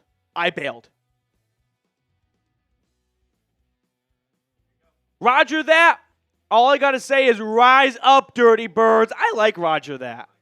Look at the vibes Roger's administering right now. Trying to get everyone up a little bit. We need a little wake-up call. A little. I needed that, Roger. Appreciate you. Roger that. We got a $10 super chat coming in from Coyle. Oh, I like it. Although it's a little confusing. These $10 super chats will make the Birds win. Don't say the Birds when they're playing the Ravens. But I know where your head's at. I appreciate your super chat a ton. Thank you so much. That last super chat, by the way, gets to 265. Can we get to 300? Last week, by the way, we had 250-ish. So I think we already surpassed what we did in week 1. But can we really, dramatically increase into week 2, not just marginally? Okay. Koya with a $10 super chat. These $10 supers will make the Birds win. And then we got a nice eagle and a little black and red. Coyle, appreciate your super chat. Rise up. Thank you so much. Roman, that would be Natrone Brooks. Hillbilly and someone have been going at each other for a quarter and a half right now. And I think it's about the 2023 Rams defense. Coyle with a $5 super chat. That's a second entry, by the way, for the Raffle hat giveaway.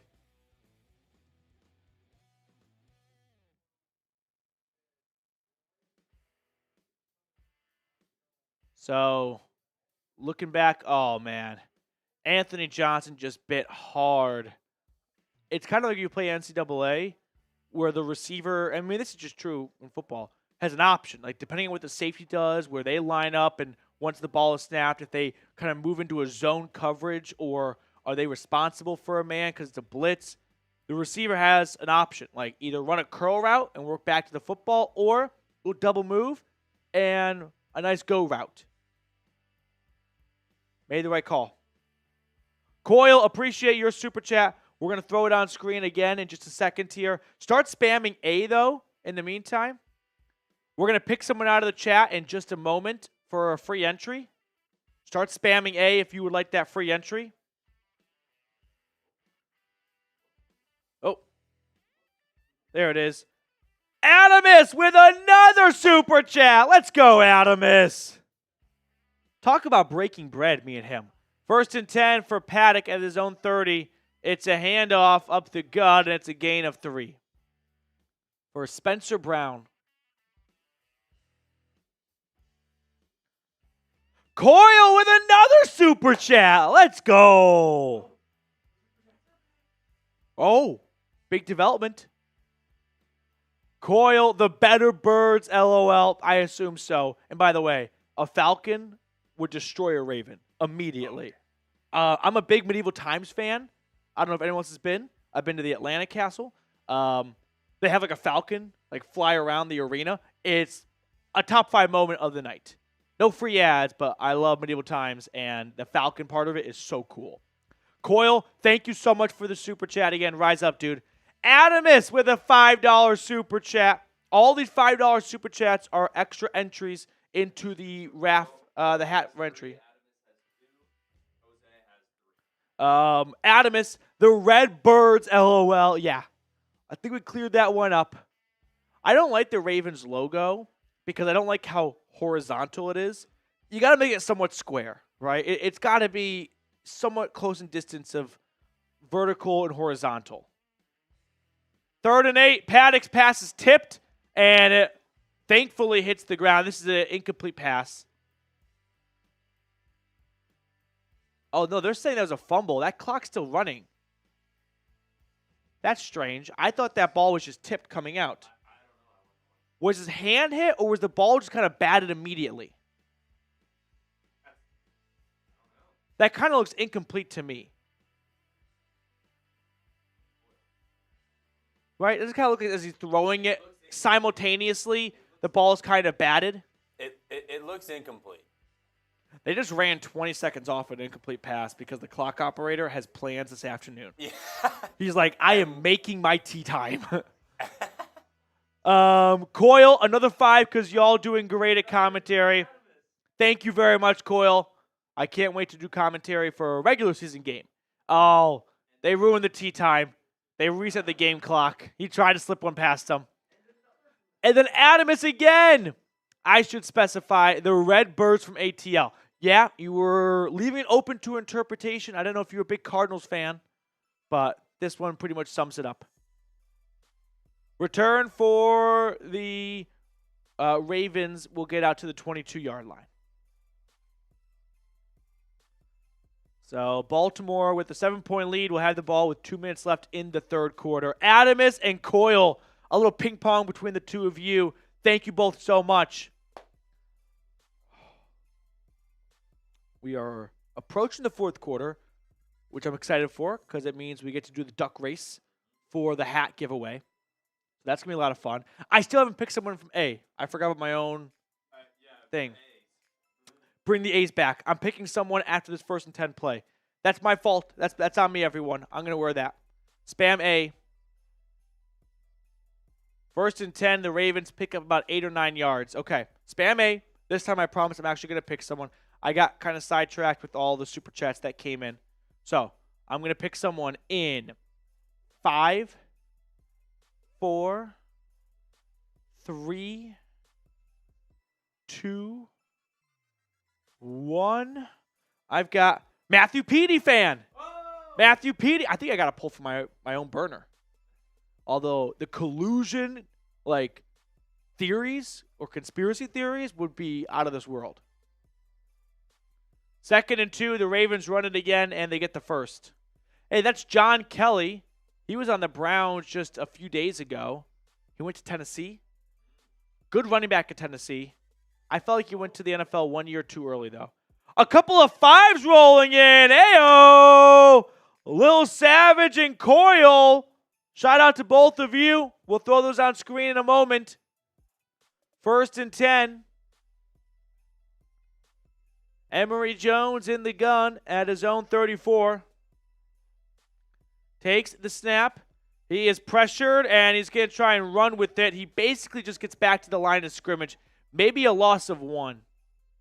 Lil Savage, I can't wait for the season to start. I am from Atlanta. Rise up all day. Dirty Birds, Dirty South. Lil Savage, I cannot wait for football to be back. It's going to feel so good. Thank you so much for tuning in, and hope to see you for our Steelers-Falcons watch party week 1. That's going to be a blast as well. Rise up, Lil Savage. Coyle with another super chat. That's another entry, too, by the way, for the hat giveaway. We got a couple more super chats flying in here. So as soon as Reed catches up on all the inventory for the raffle, we'll get these super chats on screen for you guys. Appreciate you guys for supporting the channel, though. Those last couple of super chats got us to 305, which is, I mean, truly incredible for this channel in order to help continue us to grow. You know, studio space can be at a premium when watch party season gets here and everyone's doing one. But super chats definitely help move you up the priority list. So really, really do appreciate it. Coyle typing A. That's going to guarantee it. That's going to guarantee it, Coyle. Coyle's going to have a lot of ducks in this pond. He's got 4 duckies right now. Willie, the Ravens did not miss their extra point attempt. They, it was, what was the score? It was 7-6, and they went for 2. Yeah, they went for 2 to make it a 9-point game. That's it. Coyle, thank you for your super chat. We got a super chat rolling in from Adamus. We lost it? Okay. We're tiny technical difficulties, so it just takes an extra 2 minutes or so. Arthur, talk about the actual game. Arthur, if I did that, it would just be you and me here. Everyone would leave. And listen, I'm all for the broadcast staying on topic. I get that. But when the topic is John Paddock, like, I'm sorry to him in this awesome moment, but, like, that's just not going to keep people awake. So when they're at commercial, no, I'm not going to sit back and go, can we talk about how Storm Norton's looking so far at right tackle today? Like, I'm all for getting in the weeds and stuff, but this isn't even the weeds. This is the soil. This is the 4th stringers. There are players on this team that I don't know if even coaches knew were on the team. JC Tornado with a $2 super chat. JC Tornado's been a strong presence in the chat, so JC, thank you so much for your super chat. I don't think Paddock has shown us that he can be a QB3 in the NFL. Well, I'll back that up with this. You obviously hope that your 3rd-string quarterback never gets in the game. So much of their addition can be made in the quarterback room by helping the starter prepare, and that's something we can't see on the field in preseason. Adamus, Roger said the red NFL birds from ATL. So, yeah. We're talking about Roger Goodell? Oh, there was Roger that. You're right. I think we have all agreed which birds Roger was talking about. But Adamus, appreciate your, clearing up of any confusion. Roman, what happened with Caleb and Rome? 2nd and 12. Check down. Big play. Who? Natrone Brooks. That's the name I probably said the most on this stream today. Adamus, appreciate your super chat, like I said. We got one from Alan. Don't worry, Alan. I see you. I'm so sorry for the delay. Willie, Natrone Brooks is cooking a little bit. Alan Brookshire, first-time super chatter, by the way. Alan, a little two-clap action, a little 1-2. Do you guys think that Cousins should play at least a quarter in the third preseason game? 3rd and 11 for Emory Jones. He checks it down over the middle, and a good effort by the receiver. I think he's short, but not by a lot. I think Kirk Cousins should play a series. I think that Kirk Cousins' first time in a Falcons huddle, with his new teammates and on the field on Sunday, shouldn't come in the regular season as a new quarterback with the new play caller and new everything, right? That's like, if there's something that could go wrong because not everyone's on the same page for how it operates during the play call sequence and delivering it to the huddle, I want them to make that mistake in the third preseason game. So he can play one series. He can go out there, throw 3 passes, pick up 1 first down, punt it, and I don't need to say anything more. But I'd like for him to at least have one go at it in the preseason before the regular season. I do think that is worth the time and the potential risk of injury, but come on, we can't play so timid.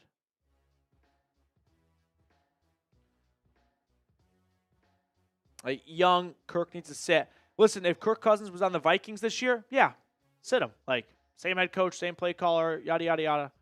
But that's not the case. And I think that it is worth a preseason series to make sure it's very smooth. Because it's different working at practice and getting the play call from your coach versus being on the field in a stadium with fans. You should go through that process once in the preseason. It can just be one series, and then all the starters sit after that. I don't need to see him throw to, shake the cobwebs off. I just want him to have a rep or two in the huddle with a whole new starting 10 around him that are going to learn what it's like to get a cadence and a play call from Kirk Cousins on a Sunday. Alan Brookshire, thank you so much for your super chat. Prod, why isn't Penix playing?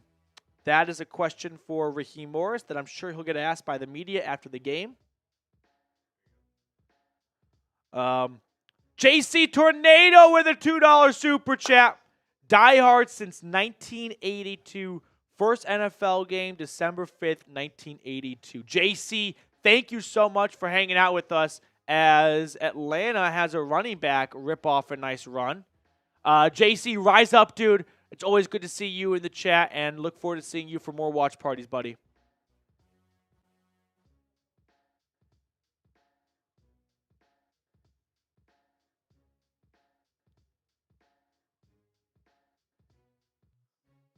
First and 10, Falcons at their own 38.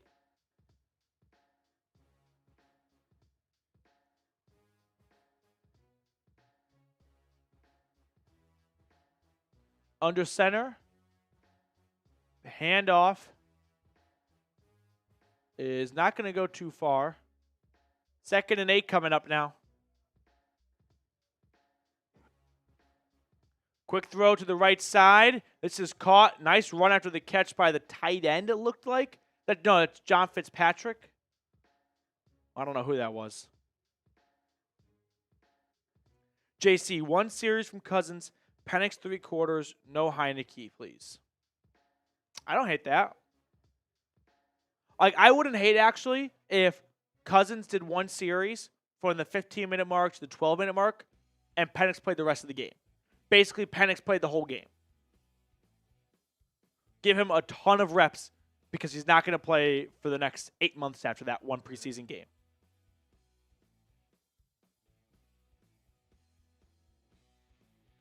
Ten and a half. Atlanta down by 7. We got ourselves a close ball game.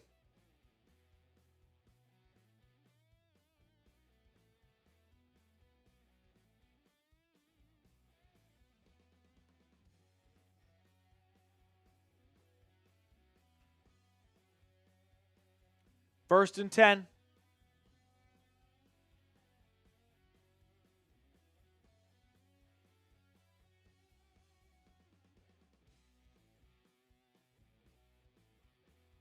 Josh Ali hauled in a nice deep pass.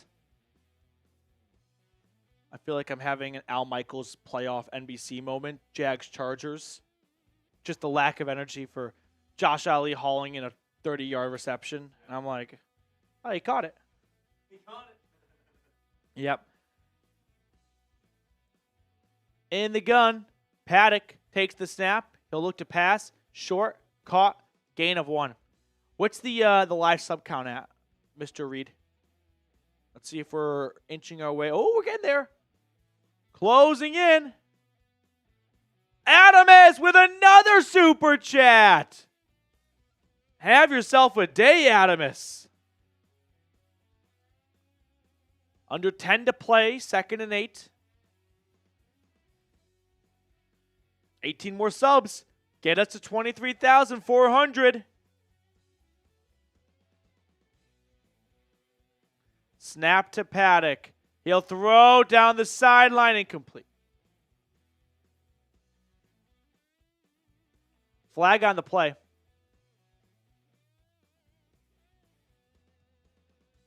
Adamus, we'll get that super chat for you in just a second here.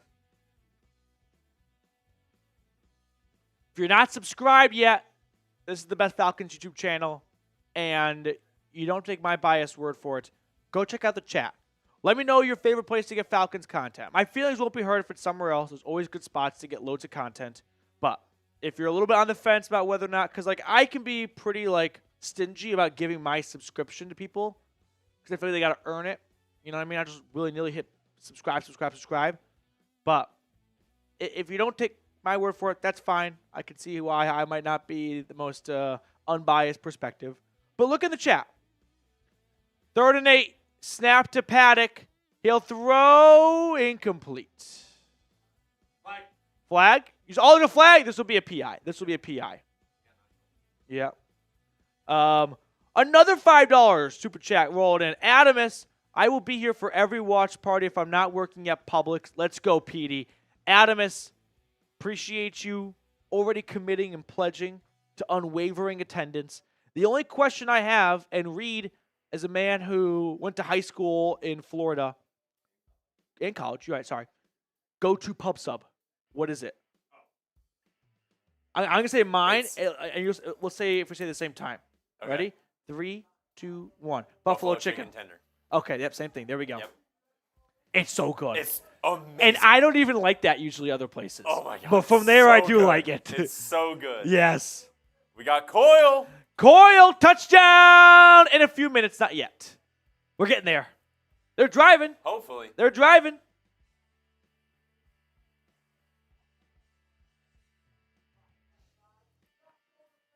Pepe Williams. I like that name. Pepe. Falcons down 7. They're approaching the PrizePicks red zone. 2nd and 9. 8 minutes to go. Snap to Paddock. He throws. Intercepted. Oh, fumble. I think it's recovered by Baltimore. Or the Falcons have it. I'm not sure if he was down. There's a lot to unpack here. One, was it a clear-cut interception? Did he have control of the football before it hit the ground? 2, did he fumble, or was he down because he was kind of tackled and then he hit the ground? Let's see if this is first off an interception or is it just an incomplete pass. That might not even be an interception. Second, that's a tackle right there. Contact is made. So when he goes to the ground, he's down then. Okay, you think it's a catch? All right, we'll call it a catch. He's down right there.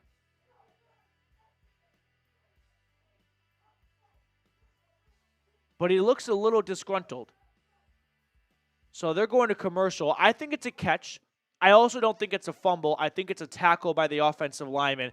If any player in the other team touches your body at all as you're going to the ground, it's credited as making the tackle. Christopher, I agree that it might not be a clear interception, and then all of that is just disregarded, and it's an incomplete pass. I do think he caught it, though. And I don't think it's going to be a fumble Falcons football. I think this is going to be Ravens ball.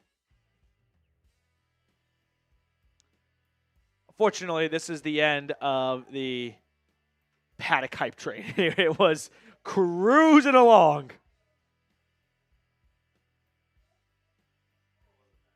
Yeah. Also, can we take a moment to realize Coyle just jinxed the shit out of that? Touchdown coming. I think the next play after I said that was the pick.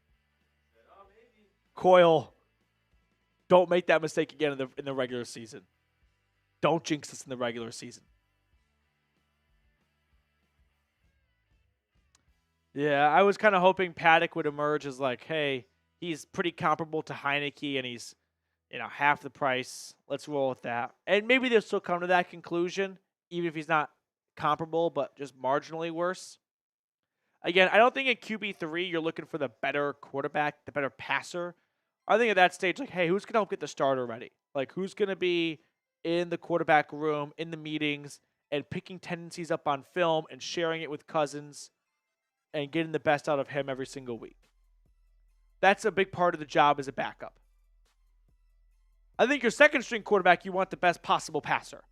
If Paddock's in, you're screwed. It doesn't matter. Like, there's that famous quote from Peyton Manning's offensive coordinator with the Colts, where a reporter asked him, like, hey, we noticed that only Peyton gets runs with the first team offense. Don't you want to practice the backup quarterback a little bit in case Manning gets hurt? And the offensive coordinator's like, if 18 gets hurt, we're fucked. We don't practice fucked. Like, practice how you play. Yeah, like, good point. All right, what's the review? Oh, they're going to say that it's the incomplete pass, and he never... I thought he caught it, to be fair. To be objective, I thought it was an interception. I kind of feel for that DB. So Paddock is still in our good graces. 3rd and 9. Empty set for John, the Illinois quarterback. Come on, Paddock. Takes the snap. Oh, free blitz coming. Hell, he's a deep. Oh! It was caught, but not really. The Ravens sent the house. Paddock wisely just chucks it up to his man running a go route. And he catches it, but no, he didn't catch it. I mean, it hit the ground, but he kind of came up with the football as if he did catch it. It looked cool for a moment, I'm not going to lie. 4th and 9. Okay. Hey, this is a 44-yarder. Younghoe Koo has to make this. Otherwise, that's the flag. Oh, no. He did make the kick. He did make the kick, so there is a flag. Snap infraction. Long snapper must have moved the football a little bit.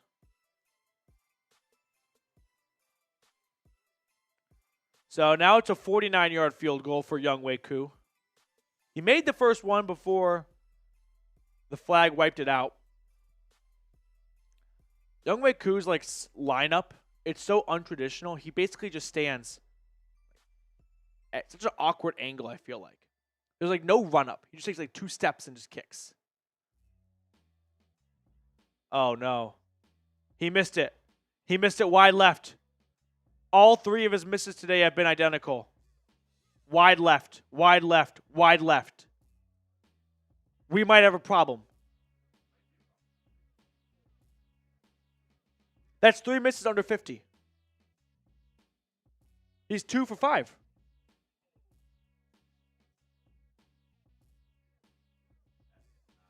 It should be 15-13. Or 12-13, and you're a field goal away from winning.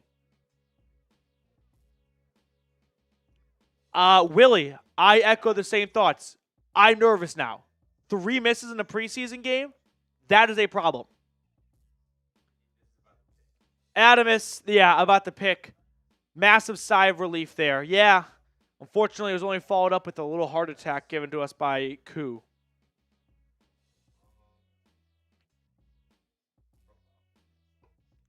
Oh, sorry, Adamus. We'll get the right profile picture in for you.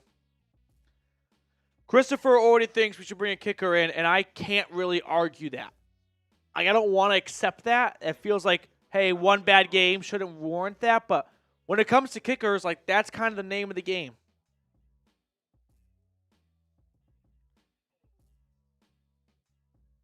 This is a problem.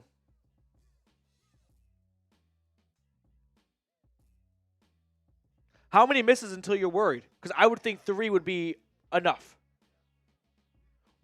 You miss 1, that's a miss. You miss 2, that's a problem. You miss 3, that's a pattern. Call Matt Bryant. I bet he can still kick. Make sure to subscribe to the channel. If you're looking for a free Falcons YouTube channel that does watch parties on Sunday, get you guys news and rumors videos throughout the week, this is the channel for you. So go ahead and subscribe for the best free Falcons YouTube content known to mankind. Also, I want to give a quick shout out to our friends over at PrizePicks. If you don't know what PrizePicks is, it's America's #1 daily fantasy sports app with over 5 million active members. All you do is pick more or less on 2 to 6 player stat projections and watch the winnings roll in. You can now win up to 100 times your money on PrizePicks with as little as 4 correct picks. You can turn $10 into $1,000. So download the PrizePicks app today and use code CLNS for a first deposit match up to $100. If you're curious what a selection looks like, I'm taking the more on Tyreek Hill and Saquon Barkley's yardage. I like the less on Mahomes' passing yardage. So download the PrizePicks app today. Use code CLNS for a first deposit match up to $100. That's code CLNS on PrizePicks for a deposit match up to $100. Pick more, pick less. It's that easy. 1st and 10 coming up. And it's a run that's not going to go very far for the Ravens. They take over with solid field position after the missed field goal.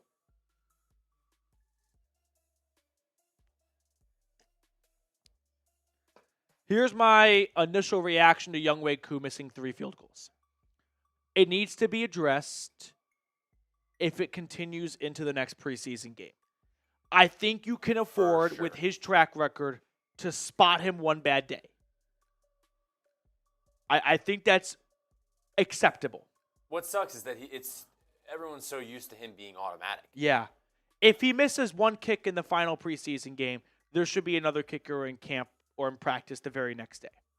And I say that not as a warning to Younghoe Koo, but as an insurance policy so that if the problem continues in the regular season, you're not starting from scratch. You already have a head start on who a potential replacement could be. The thing with kickers is I feel like when they go out, it's never graceful. Just go through some of the iconic kickers in the NFL. 3rd and 4, by the way, for the Ravens is going to result in a Devin Leary. He's back in the game now. I don't know if I've ever seen a team go from quarterback A, B, C, B, C, B, A.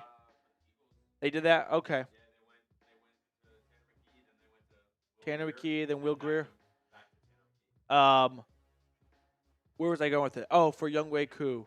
I forgot. I lost my train of thought. But there needs to be some conversations being had after this game. Someone pointed out in the chat he had 2 misses inside of 40 last year. Or inside of 50. 40 to 49. He's got 3 in this game alone. Oh, I remember what I was saying. Kicker downfalls are never graceful. It's not like a quarterback retiring after the Super Bowl going out on top. Like Adam Vinatieri, you remember how bad it was for him at the end of his time with the Colts? Steven Gostkowski with the Titans, I think, at the end. It's not pretty. It just kind of disappears. And not that Koo's super old and he's approaching that, but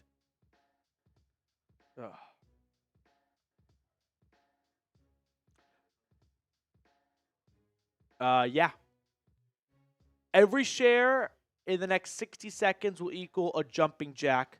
So if you have not sent our live stream to a friend or family member, have them come hang out with us for the last 5 minutes of this game here as the Ravens have 1st and 20, a screen pass caught by John Kelly, and he's going to go for about 15 or so yards. LJ Collier, that is. Every share in the next 60 seconds, clock's on already. Just going to have the clock going in my head. So share it to Twitter, tag me at Matthew Peterson. Oh, there it is. Perfect. Share it to Facebook. Share it anywhere you want. Every single share is one more jumping jack for me. 5 minutes to go. The Ravens with a score would put this game out of reach.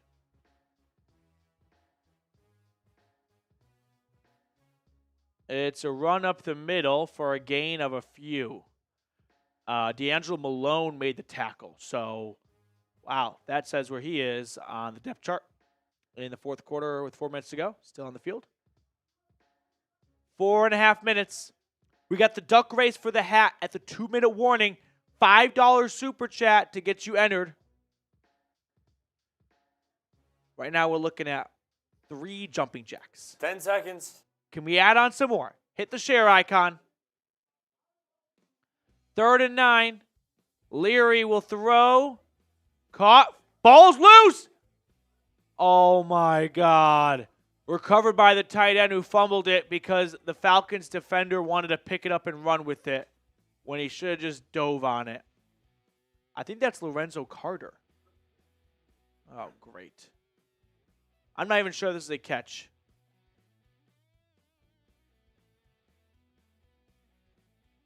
Oh. I don't know if that was a catch. I think they're going to call it a catch. I owe 4 jumping jacks. 1, 2, 3, 4.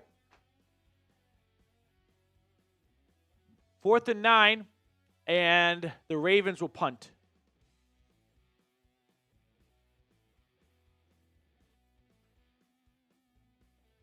Coyle with a $5 super chat.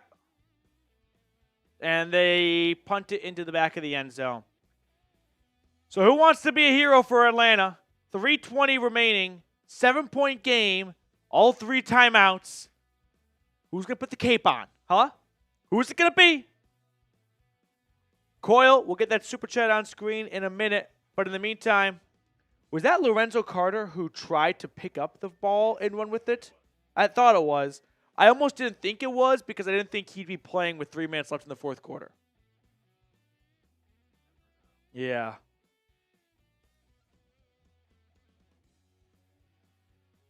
Christopher, if we score a touchdown, we have to go for 2, right? You go for 2 because there's no overtime. So it's not even about trusting Koo. You don't want to tie. That's pathetic. Let your guys go out there and try and win it. $5 super chat rolling in and a $10 super chat. Coyle. Who's this Coyle guy? I'll tell you what, Coyle, $100 super chat. He'd be the 3rd member of the Dirty Birds Club. He's making his way there. He is making his way there. All right, we're going to catch up on all these super chats in just a second.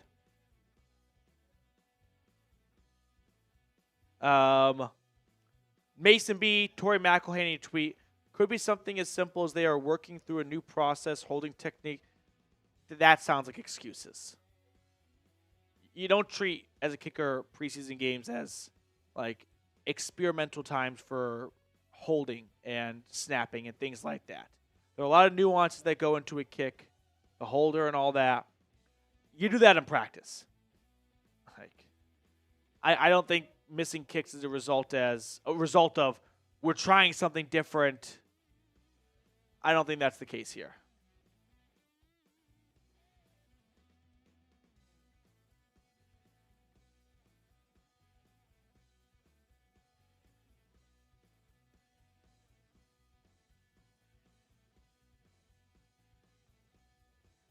All right, it was not Lorenzo Carter. It's a big win for him. That was Milo Eifler. Okay. Big sigh of relief. We got a handful of super chats from Coyle, from Adamus, from Funeral Services. We're going to get to all your super chats in just a second here. Don't worry. 1st and 10 for the Falcons, though, at their own 20-yard line. Down 7. This is the game here. They run it, and it's a solid gain. About 7 or 8 yards on 1st down.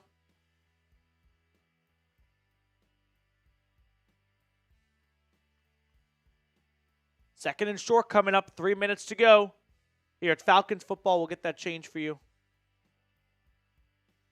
And there's an injured Raven on the field with 3:02 remaining.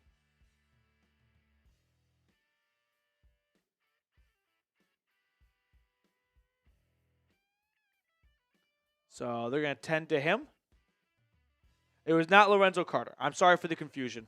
I said earlier I'm not very good at spotting like guys going in and out. Not Lorenzo Carter.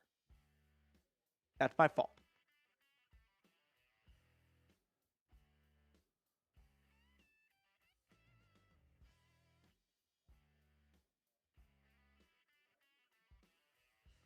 So 3:02 left. All right, we are ready to roll through some of these soupies. Second and 3, another run, and this is a nice first down scamper. Coyle, does they give you $5? I like the way Coyle talks.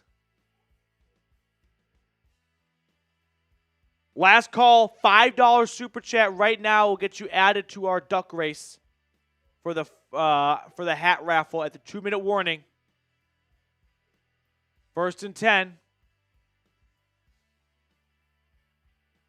Falcons, in a 2-minute drill, run it 3 straight times. Doesn't scream a ton of confidence in the quarterback. When you're down 7 and you're running it on first down, second down, and first down. So that's going to be the final play before the 2-minute warning, unless they hurry. Oh, they get off just in time. They get one more play. It's a pass. And it is caught over the middle of the field. Big pickup there for the Falcons, all the way to the Ravens' half of the 50. 2-minute warning. Last call, $5 super chat. It will get you added to our Falcons hat giveaway. Coyle with another $5 super chat. Coyle's going to have the most duckies in this pond.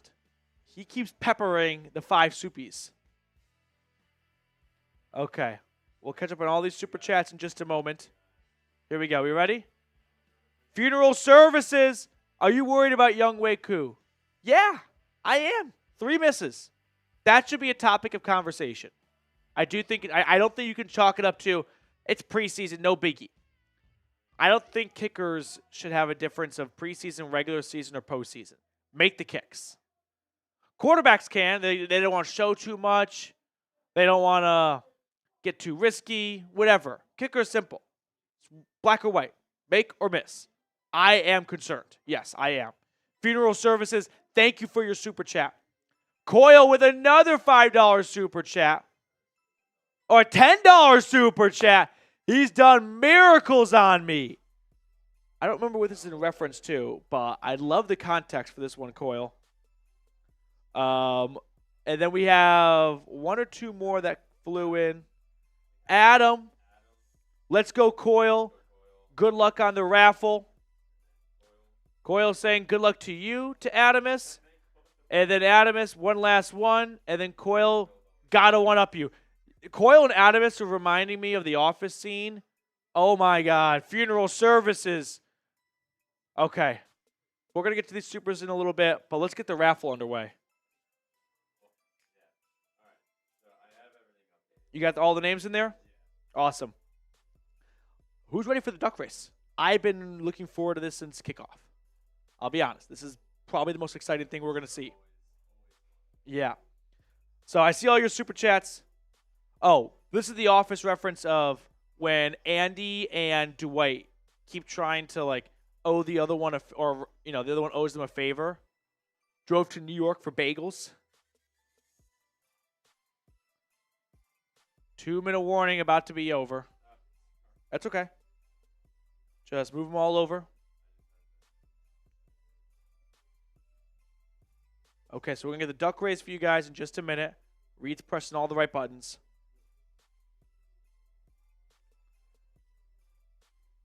I wouldn't say, Adamus, you lost. It's going to come down to the duck race. There's a lot of duckies in this pond, too, by the way.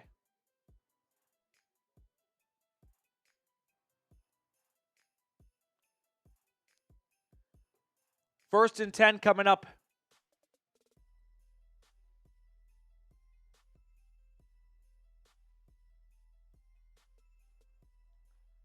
Paddock is in the gun with 3 timeouts.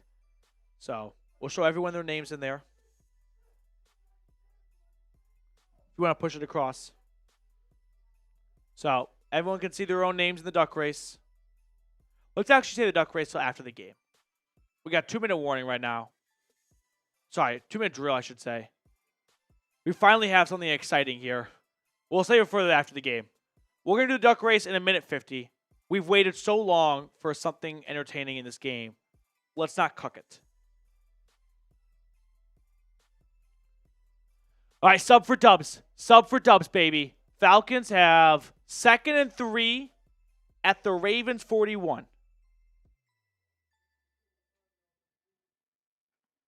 In the gun. Snap to Paddock. He hands it off. Running back draw. Chase McClellan all the way to the Ravens 25. Minute 40 and counting. So, good run by the rookie out of Alabama. 90 seconds and counting. 3 timeouts, down 7. Snap to Paddock. Paddock surveying, throwing, incomplete. Incomplete. 2nd and 10 coming up with 1:22. Sub for dubs. Let's see the live sub counter if we can.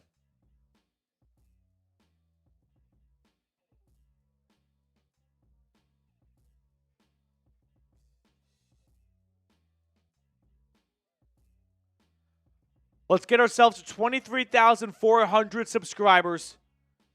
Sub for dubs, people. 2nd and 10 at the 27.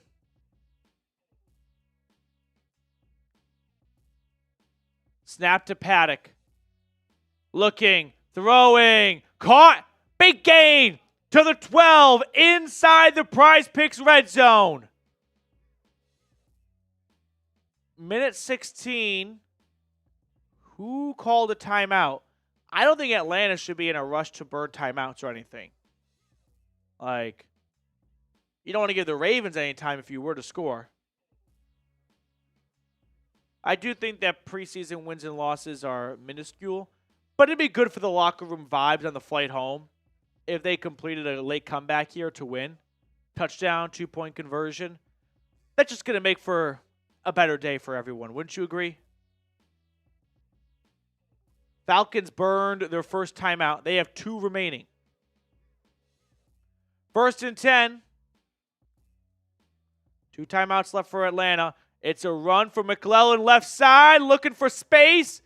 He's going to spin around and get about 3 yards inside the 10. 2 timeouts left for the Falcons.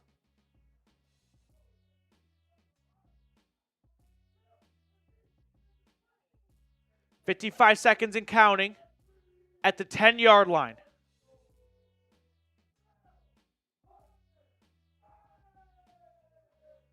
From the gun, snap to Paddock.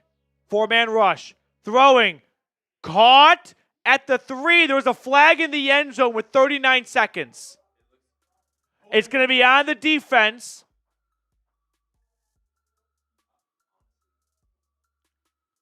I mean, the Falcons can do whatever they want here. They can run it. Holding on the defense. Penalties declined. So it's going to be 1st and goal, I believe, from the 3-yard line in the PrizePicks red zone.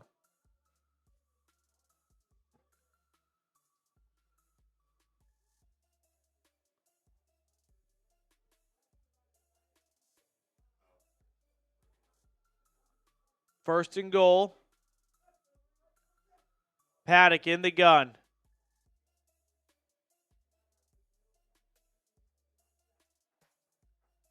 Takes the snap, handoff, McClellan into the end zone. Touchdown Falcons. An extra point away from tying the game, but they are going to go for 2. I hope they are. I know that we are behind a little bit on NFL Plus and the local network, so I'm not looking at the chat. I want to see it with no spoilers. Nice touchdown for McClellan, though. He's fighting for a roster spot, in my estimation. 36 seconds left. Falcons are going to go for 2, I hope. They are cowards if they take the tie. Okay, they're going for 2. Good. Paddock's going to go for 2 here. This is the game. 2 yards and you win. Snap. It's another, oh no, this run is stopped. The Falcons are turned away in their 2-point conversion attempt. They're going to lose 13-12. Ravens defense makes a stop at the goal line on the 2-point conversion attempt. McClellan never stood a chance. By the time he got the ball, he's got a man on his back. The Ravens sent an all-out blitz.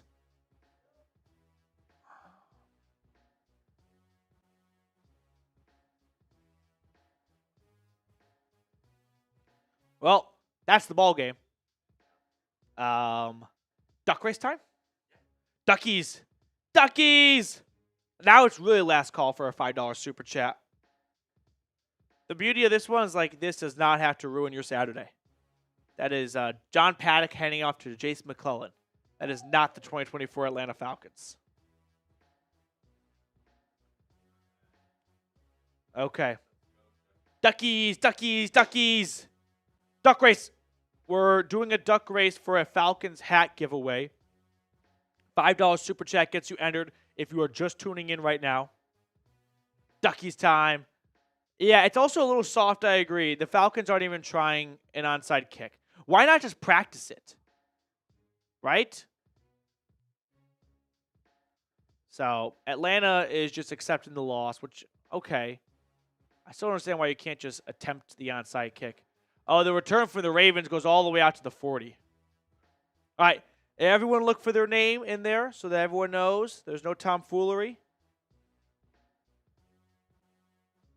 Looks about right to me. Yeah, I know it's a preseason game. I don't agree with a lot of the decisions Raheem Morris made today. Mostly stemming from the amount of players he did not play. Everyone's in there. All right. Ducky time.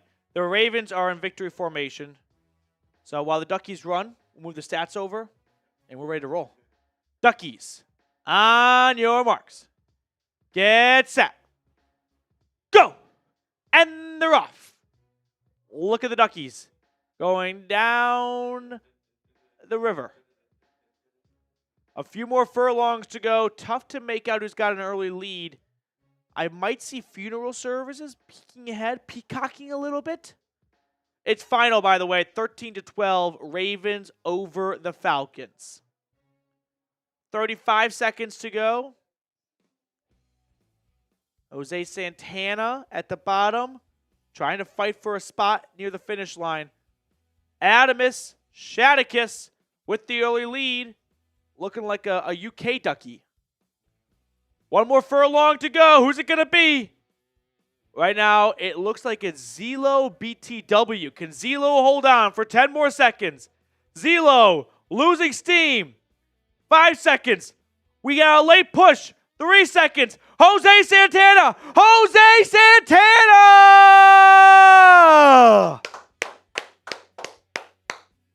Jose Santana. Jose Santana, get in the chat. We've got a hat to send to you, my man. Please make your presence known. I think we're going to see Jose throughout the season. So if he's not here today, we will kind of roll it over to next week for him still. Jose, I would not blame Jose if he dropped out after this preseason game. Jose's here. Let's go. Jose Santana. Email me. My email is very simple. It is Matthew, Matthew, like every Matthew you probably know, at chatsports.com. Like the company I work for. Chatsports.com. Matthew at chatsports.com. Jose, email me, and we'll send you the hat, dude. Congratulations. Thank you so much for all of your support today. I mean, truly being the co-MVP with Mr. Ken. Let's get a different preseason game on in the meantime. But we're going to break down this preseason Week 2 loss to the Ravens. We'll talk a little bit about the game. There's some storylines to monitor here in terms of like Paddock and Heineke. But we're ultimately talking about, the third-string quarterback. So let's not lose sight of that. And the kicker, which is the starter, and that's a problem. Oh, that one's on NFL Network. Okay.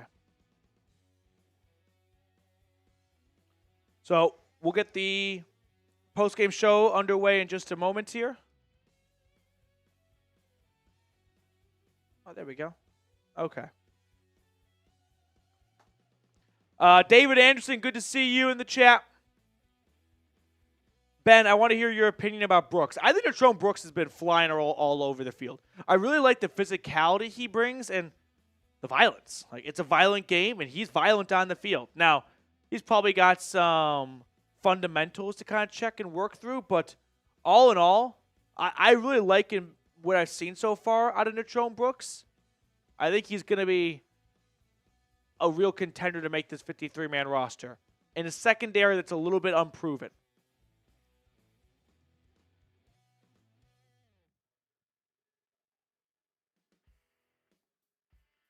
Who do you expect to get cut? I don't think Heineke's making this roster. I mean, the guy's kind of playing at a QB3 level with third-string defenders out there.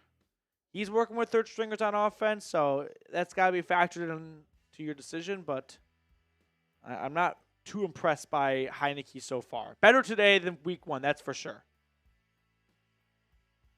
Young Waku. That's the story we got to talk about. Like, that's a meaningful impact player for this upcoming season that missed 3 field goals inside of 50. Just can't have it, right? It's just not doable. So I don't think they have to start seeking for a replacement now. I'm willing to let this preseason game be one that you give him a pass for, but this is his only strike. Next one, there's competition the next day at practice.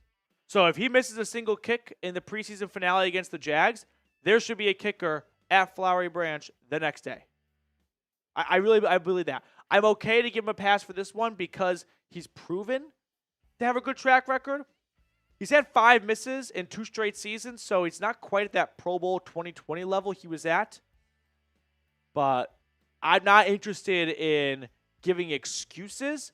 I'm willing to give a pass, right? I'm willing to go, this is someone that I trust to figure it out and bounce back, and I don't have to start looking for a replacement yet. But he's got a leash, and he's getting towards the end of it with last year missing some uncharacteristic clutch kicks of his, like that Bucs game, and then this preseason 3 misses. Talking about Koo. Now, the other thing that I just disagree with fundamentally is not playing Michael Penix. He gets 3 games this year. It's the preseason. He's not going to play in the regular season if all goes well, right? That's not the plan to get him regular season snaps. You should maximize all 3 of these games. If you're worried about injury, then don't play him for long. But we can't just sit everyone out of fear of injury forever. At some point, they got to play. And do you want him to come out and play rusty in the regular season? I don't agree with the train of thought that all these guys can just flip a switch when the regular season gets here. Some can. You don't have to play those ones. Jesse Bates can. Grady Jarrett can. Kirk Cousins can, but with a new team, I think it's worth 1 series for him to get in the huddle and not have it be the first time when he gets steps on the field for the Steelers game in the regular season. I'd rather have him have that moment in the preseason finale of getting in the huddle, getting the play call, delivering the play call, just going, okay, so this is what it's like to put a Falcons jersey on and play. I don't want him to have that moment in the regular season. I want him to have that moment in the preseason.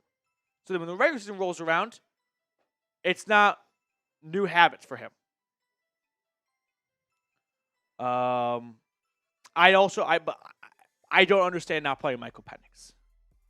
Unless there's some injury that we are not aware of, which I don't think is the case, I really can't make any sense of it. He should be playing. Honestly, he should be playing a lot. You should be getting as much film on him as possible right now so that when he's sitting on the bench for the next season or two, you have film to draw back to as to things he can work on. Like, you can't replicate games and practices. You can try, you can get close, but you can't. You cannot replicate what it's like to have an opposing defense. It's a little bit different when it's your guys on the other side. I don't like him not playing. Okay. We're going to jump into the post-game show here. Everyone complaining didn't watch the full game. We dominated the Ravens today. I think domination is a strong word when the Falcons didn't even score a touchdown until the last 30 seconds. That doesn't scream domination. That screams you move the ball on them a few times. And by the way, like, get to the 35-yard line. You know what I mean? You weren't driving deep into Ravens territory. I would not use the word domination to describe Atlanta's performance today. Change the setting. Okay. So, we're going to break this preseason loss down in more detail. What the hell? I just want to watch this preseason game. Is that so much to ask for? I think it is. Okay. Are we ready, boys and girls? This game was pretty good besides coup. This game was not the Atlanta Falcons. It was third and fourth stringers, but I digress. All right, let's break it down. Here we go. That's okay.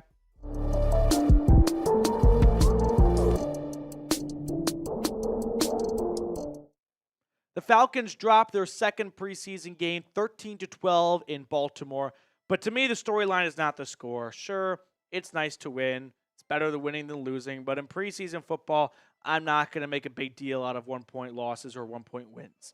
But to me, the bigger storylines are Younghoe Koo missing 3 field goals. That's an actual starter on the field getting the yips before the season starts. And then 37 guys not playing.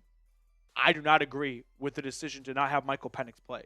So we'll get into more detail on that in just a moment. Here are some of the box scores and stats from players. Taylor Heineke led the Falcons with 114 yards, 8 passes, 8 completions, 16 attempts.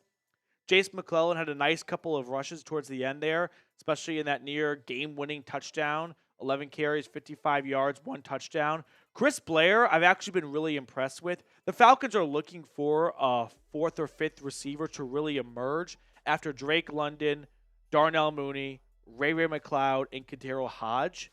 I mean, those were the only 4 wide receivers who were healthy scratchers today, so that tells you a lot about where they stand in terms of their roster status.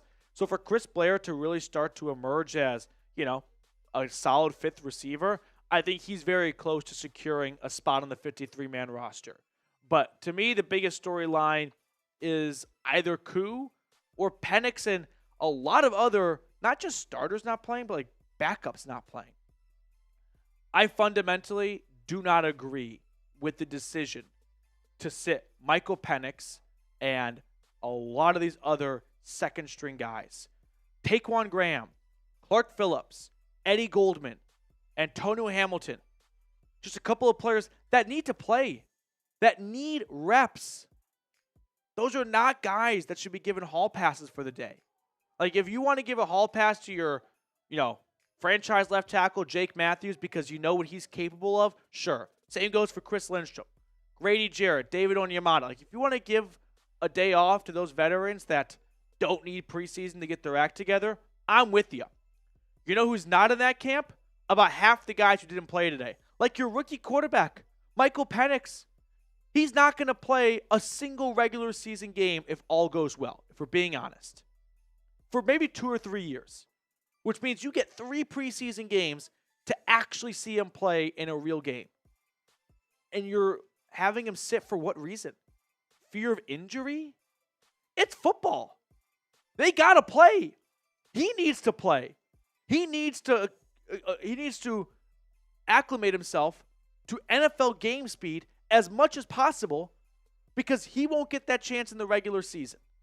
Like, he should be playing every single preseason game this year and next year, and he should be playing more than just a series or 2. I would have been happy if Penix played the full game today. Like, that would have been much better, I think, for all parties. Michael Penix should be playing in the preseason. I do not understand why he isn't playing. I would love a good explanation if there's some unknown injury. Okay, that would make sense then. Didn't pop up on any injury reports to me. I do not understand Penix not playing. And if someone can offer a good explanation, I'm all ears.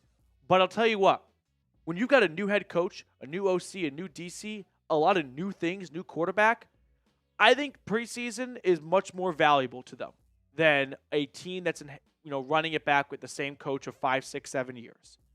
There is a lot of new being placed in. New culture, new scheme, new jargon, new playbook, new everything. New carpets, for crying out loud. You do not want to have these wrinkles get worked out in the regular season. I am not seeing eye to eye with Raheem Morris's approach of not playing these guys in the preseason. Like, it's one thing to sit Jake Matthews and Chris Lindstrom. Fine. Even if you want to not play Kirk Cousins, although I think he should play at least a series in the preseason finale. But Kadero Hodge, he's good. There's no improvement needed for him. He's ready to roll. No. Those are guys, these backups, that are not going to play much in the regular season. But when their number is called, if an injury pops up, I would like them to have some preseason reps to draw back to so they're not just a fish out of water if they go out there in week 2, 3, 7, or 12. I am just not on board with this overprotection of players because of some injuries in preseason week 1. What happened to Helms and Trice suck, but it's football. You're going to have to play them. You can't bubble wrap them forever. That's my 2 cents on the matter. I think we see an polarizing, what's the word I'm looking for? Like, correction. When you have new coaches, first-year guys, and how much they play their starters in the preseason because they're terrified of injuries. I remember when the Broncos had Nathaniel Hackett and Russell Wilson. Remember 2022, their first year together? Hackett didn't play a single starter in the preseason. All 3 preseason games, Russ sat, all the starters sat. They did not play them. They didn't want to worry about injuries. They did not put a lot of value into the preseason. They came out and were so bad offensively at just getting the snap off in time that the home crowd in Denver was counting down the play clock for them. Those are things and kinks that happen to teams that get solved in August. I do not want to see those issues pop up in September. And if they do, you can draw back to this moment here of like, yeah, maybe Taquan Graham should have been in there because I don't think he's in a spot where he can just take the day off. Like, no. There should be a lot of guys that sat today in the game. Fundamentally disagree with it. We can talk about the quarterbacks for a moment here now. Heineke, and then we'll get to Younghoe Koo. 8 for 16, 114 yards. I think he is putting together as much highlights and tape as possible for the Falcons to trade him. Like, they are down a 3rd and a 5th now for next year's draft after the Judon trade and the tampering. If a team has their quarterback get injured, they want to watch some Heineke tape.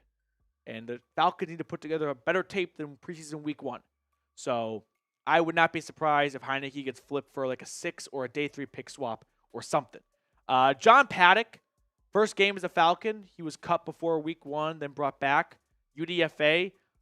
I think he's not terribly far off from Heineke, although there's not really a ton of confidence, it looks like, in him in terms of like the play calling. It was a 2-minute drill and they ran it the first 3 plays. Like, that doesn't scream we believe in our quarterback. So I think for John, if he's going to make the practice squad, it's going to be because he can really help like the starting quarterback prepare each week in between the ears when it comes to his quarterback's play and not so much his arm talent. So this will be, I would say, a fun QB3 battle to watch for. Ultimately, it's going to be pretty meaningless once the regular season gets here, but that's the latest on the Taylor Heineke front. All right, before we talk about Younghoe Koo, I do want to tell everyone about our friends over at PrizePicks. See, PrizePicks is America's #1 daily fantasy sports app with over 5 million active members. All you do is pick more or less on 2 to 6 player stat projections and watch the winnings roll in. You can now win up to 100 times your money on PrizePicks with as little as 4 correct picks. I'm talking turning $10 into $1,000. Now, if you're looking for an example of my selections, this is what I'm rolling with for the upcoming season. Taking the less on Patrick Mahomes' passing yards, the more on Tyreek Hill and Saquon's yardage, and then the more for Garrett Wilson on receptions. So if you like my selections, feel free to download the app right now. Use code CLNS for a first-time deposit match up to $100. You can make your own selections. You can ride with me so we have something to root for together all season long. But download the PrizePicks app today and use that code CLNS for a deposit match up to $100. I put all that information in the comments and description of today's video. Pick more, pick less. It's that easy with PrizePicks. Let's talk about Younghoe Koo. We need to have the conversation. I think what we saw today was worthy of having a legit conversation about if the Falcons should start making contingency plans. I think we're at the stage of we need to talk about this. I don't think action is required just yet. Lucky for him, his 3 misses, all within 50 yards, by the way, which is inexcusable for a guy who had 2 misses all of last season in the 40 to 49-yard range, which he had 3 alone today. Lucky for him, though, it's a preseason game. This is the only time you really get a mulligan. Now, if he comes out and misses a single kick in the preseason finale, that next practice, there needs to be another kicker there. I think Younghoe Koo has proven with his track record that he's good, and I'm willing to kind of let him get a pass, get a strike, without feeling like you have to go out and get another kicker. But kicker leashes are some of the shortest in the NFL. And if this miss problem continues into the preseason finale, I don't think you have to bring a kicker in to release Koo, but I think you need to bring a kicker in so that if the problem continues into the regular season and then you move on from him, you'd like to have a head start on a potential replacement.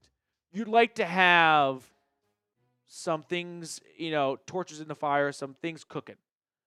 And if we get more misses next week, that's when you see someone come in, hopefully. So, rough day for Younghoe Koo. All 3 misses, wide left. It didn't feel like he was making an adjustment, which I'm not going to pretend to be a kicker expert, but when you see kickers miss the same way, it's concerning. It's almost like if you're putting and you plop 3 balls down and you hit the same shot 3 times and you never adjust for the break or the read or anything like that. So Koo definitely a little bit on thin ice right now, but lucky for him, he's got a proven track record. However, he doesn't come off like phenomenal seasons the last 2 years. 5 misses the last 2 straight seasons. Season before that, he had 2 misses. So he's starting to slip out of that Pro Bowl range he was, and now we're getting a shaky preseason. I'm monitoring this. This is not something to disregard, but I don't think action's required yet. To wrap up the show here, a couple of quick notes and hitters. Chris Blair, I think, like I said earlier, making a good case to make this roster. 4 grabs, 91 yards. Jace McClellan, him and Carlos Washington are duking it out for that 3rd running back spot. I've been very impressed by Washington so far. Remains to be seen if the Falcons want to carry 4 running backs. I don't think so, although they may not want to move on from their draft pick just a few months later. But still nice to see Jace find his way into the end zone. So that's kind of the latest on the RB3 battle. I mean, that's where we're at in the preseason, which is why preseason just sucks. But talking about just the roster as a whole here after the last couple of days, I mean, you add Matthew Judon to this front 5. That's exciting. Like, how does Arnold Ebiketie not play in this game? What did we see out of him in the last preseason game to go, yeah, that's a guy that doesn't need a single more practice rep? No, he needs all the reps he can get. And then after Judon, you get the Justin Simmons edition, which I don't believe has actually been made final yet. My guess is when the Falcons and Simmons and his agent were getting things done, Atlanta was probably either on their way to Baltimore. So, there's no sense in signing you right now just to have the whole team be in another city. So I'm guessing you'll get the official Atlanta Falcons, tweet of we have signed Justin Simmons tomorrow. But how would you grade the Falcons so far through 2 preseason games? A, B, C, D, or F? 2 losses and not very inspiring play. If Younghoe Koo makes his kicks, it makes one more kick, it's a different game.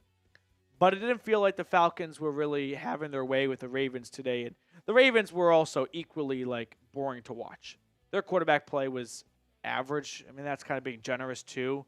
So it was bad football across the board. If you missed this game, I'm actually kind of jealous. That's a much better way to spend your Saturday other than pulling your hair out over Younghoe Koo missing 3 kicks. All right, that will do it for us on our post-game show today. Thank you to all of you that tuned in to our watch party. Big shout-out to Jose and Ken for joining the Dirty Bird Club. If you would like to be a part of this channel, it's completely free, so go ahead and subscribe right now. Okay. All right, boys and girls. That's going to do it for us. I think we're going to sign off. Thank you guys so much for tuning in. I had fun watch party. Just wasn't a very fun game.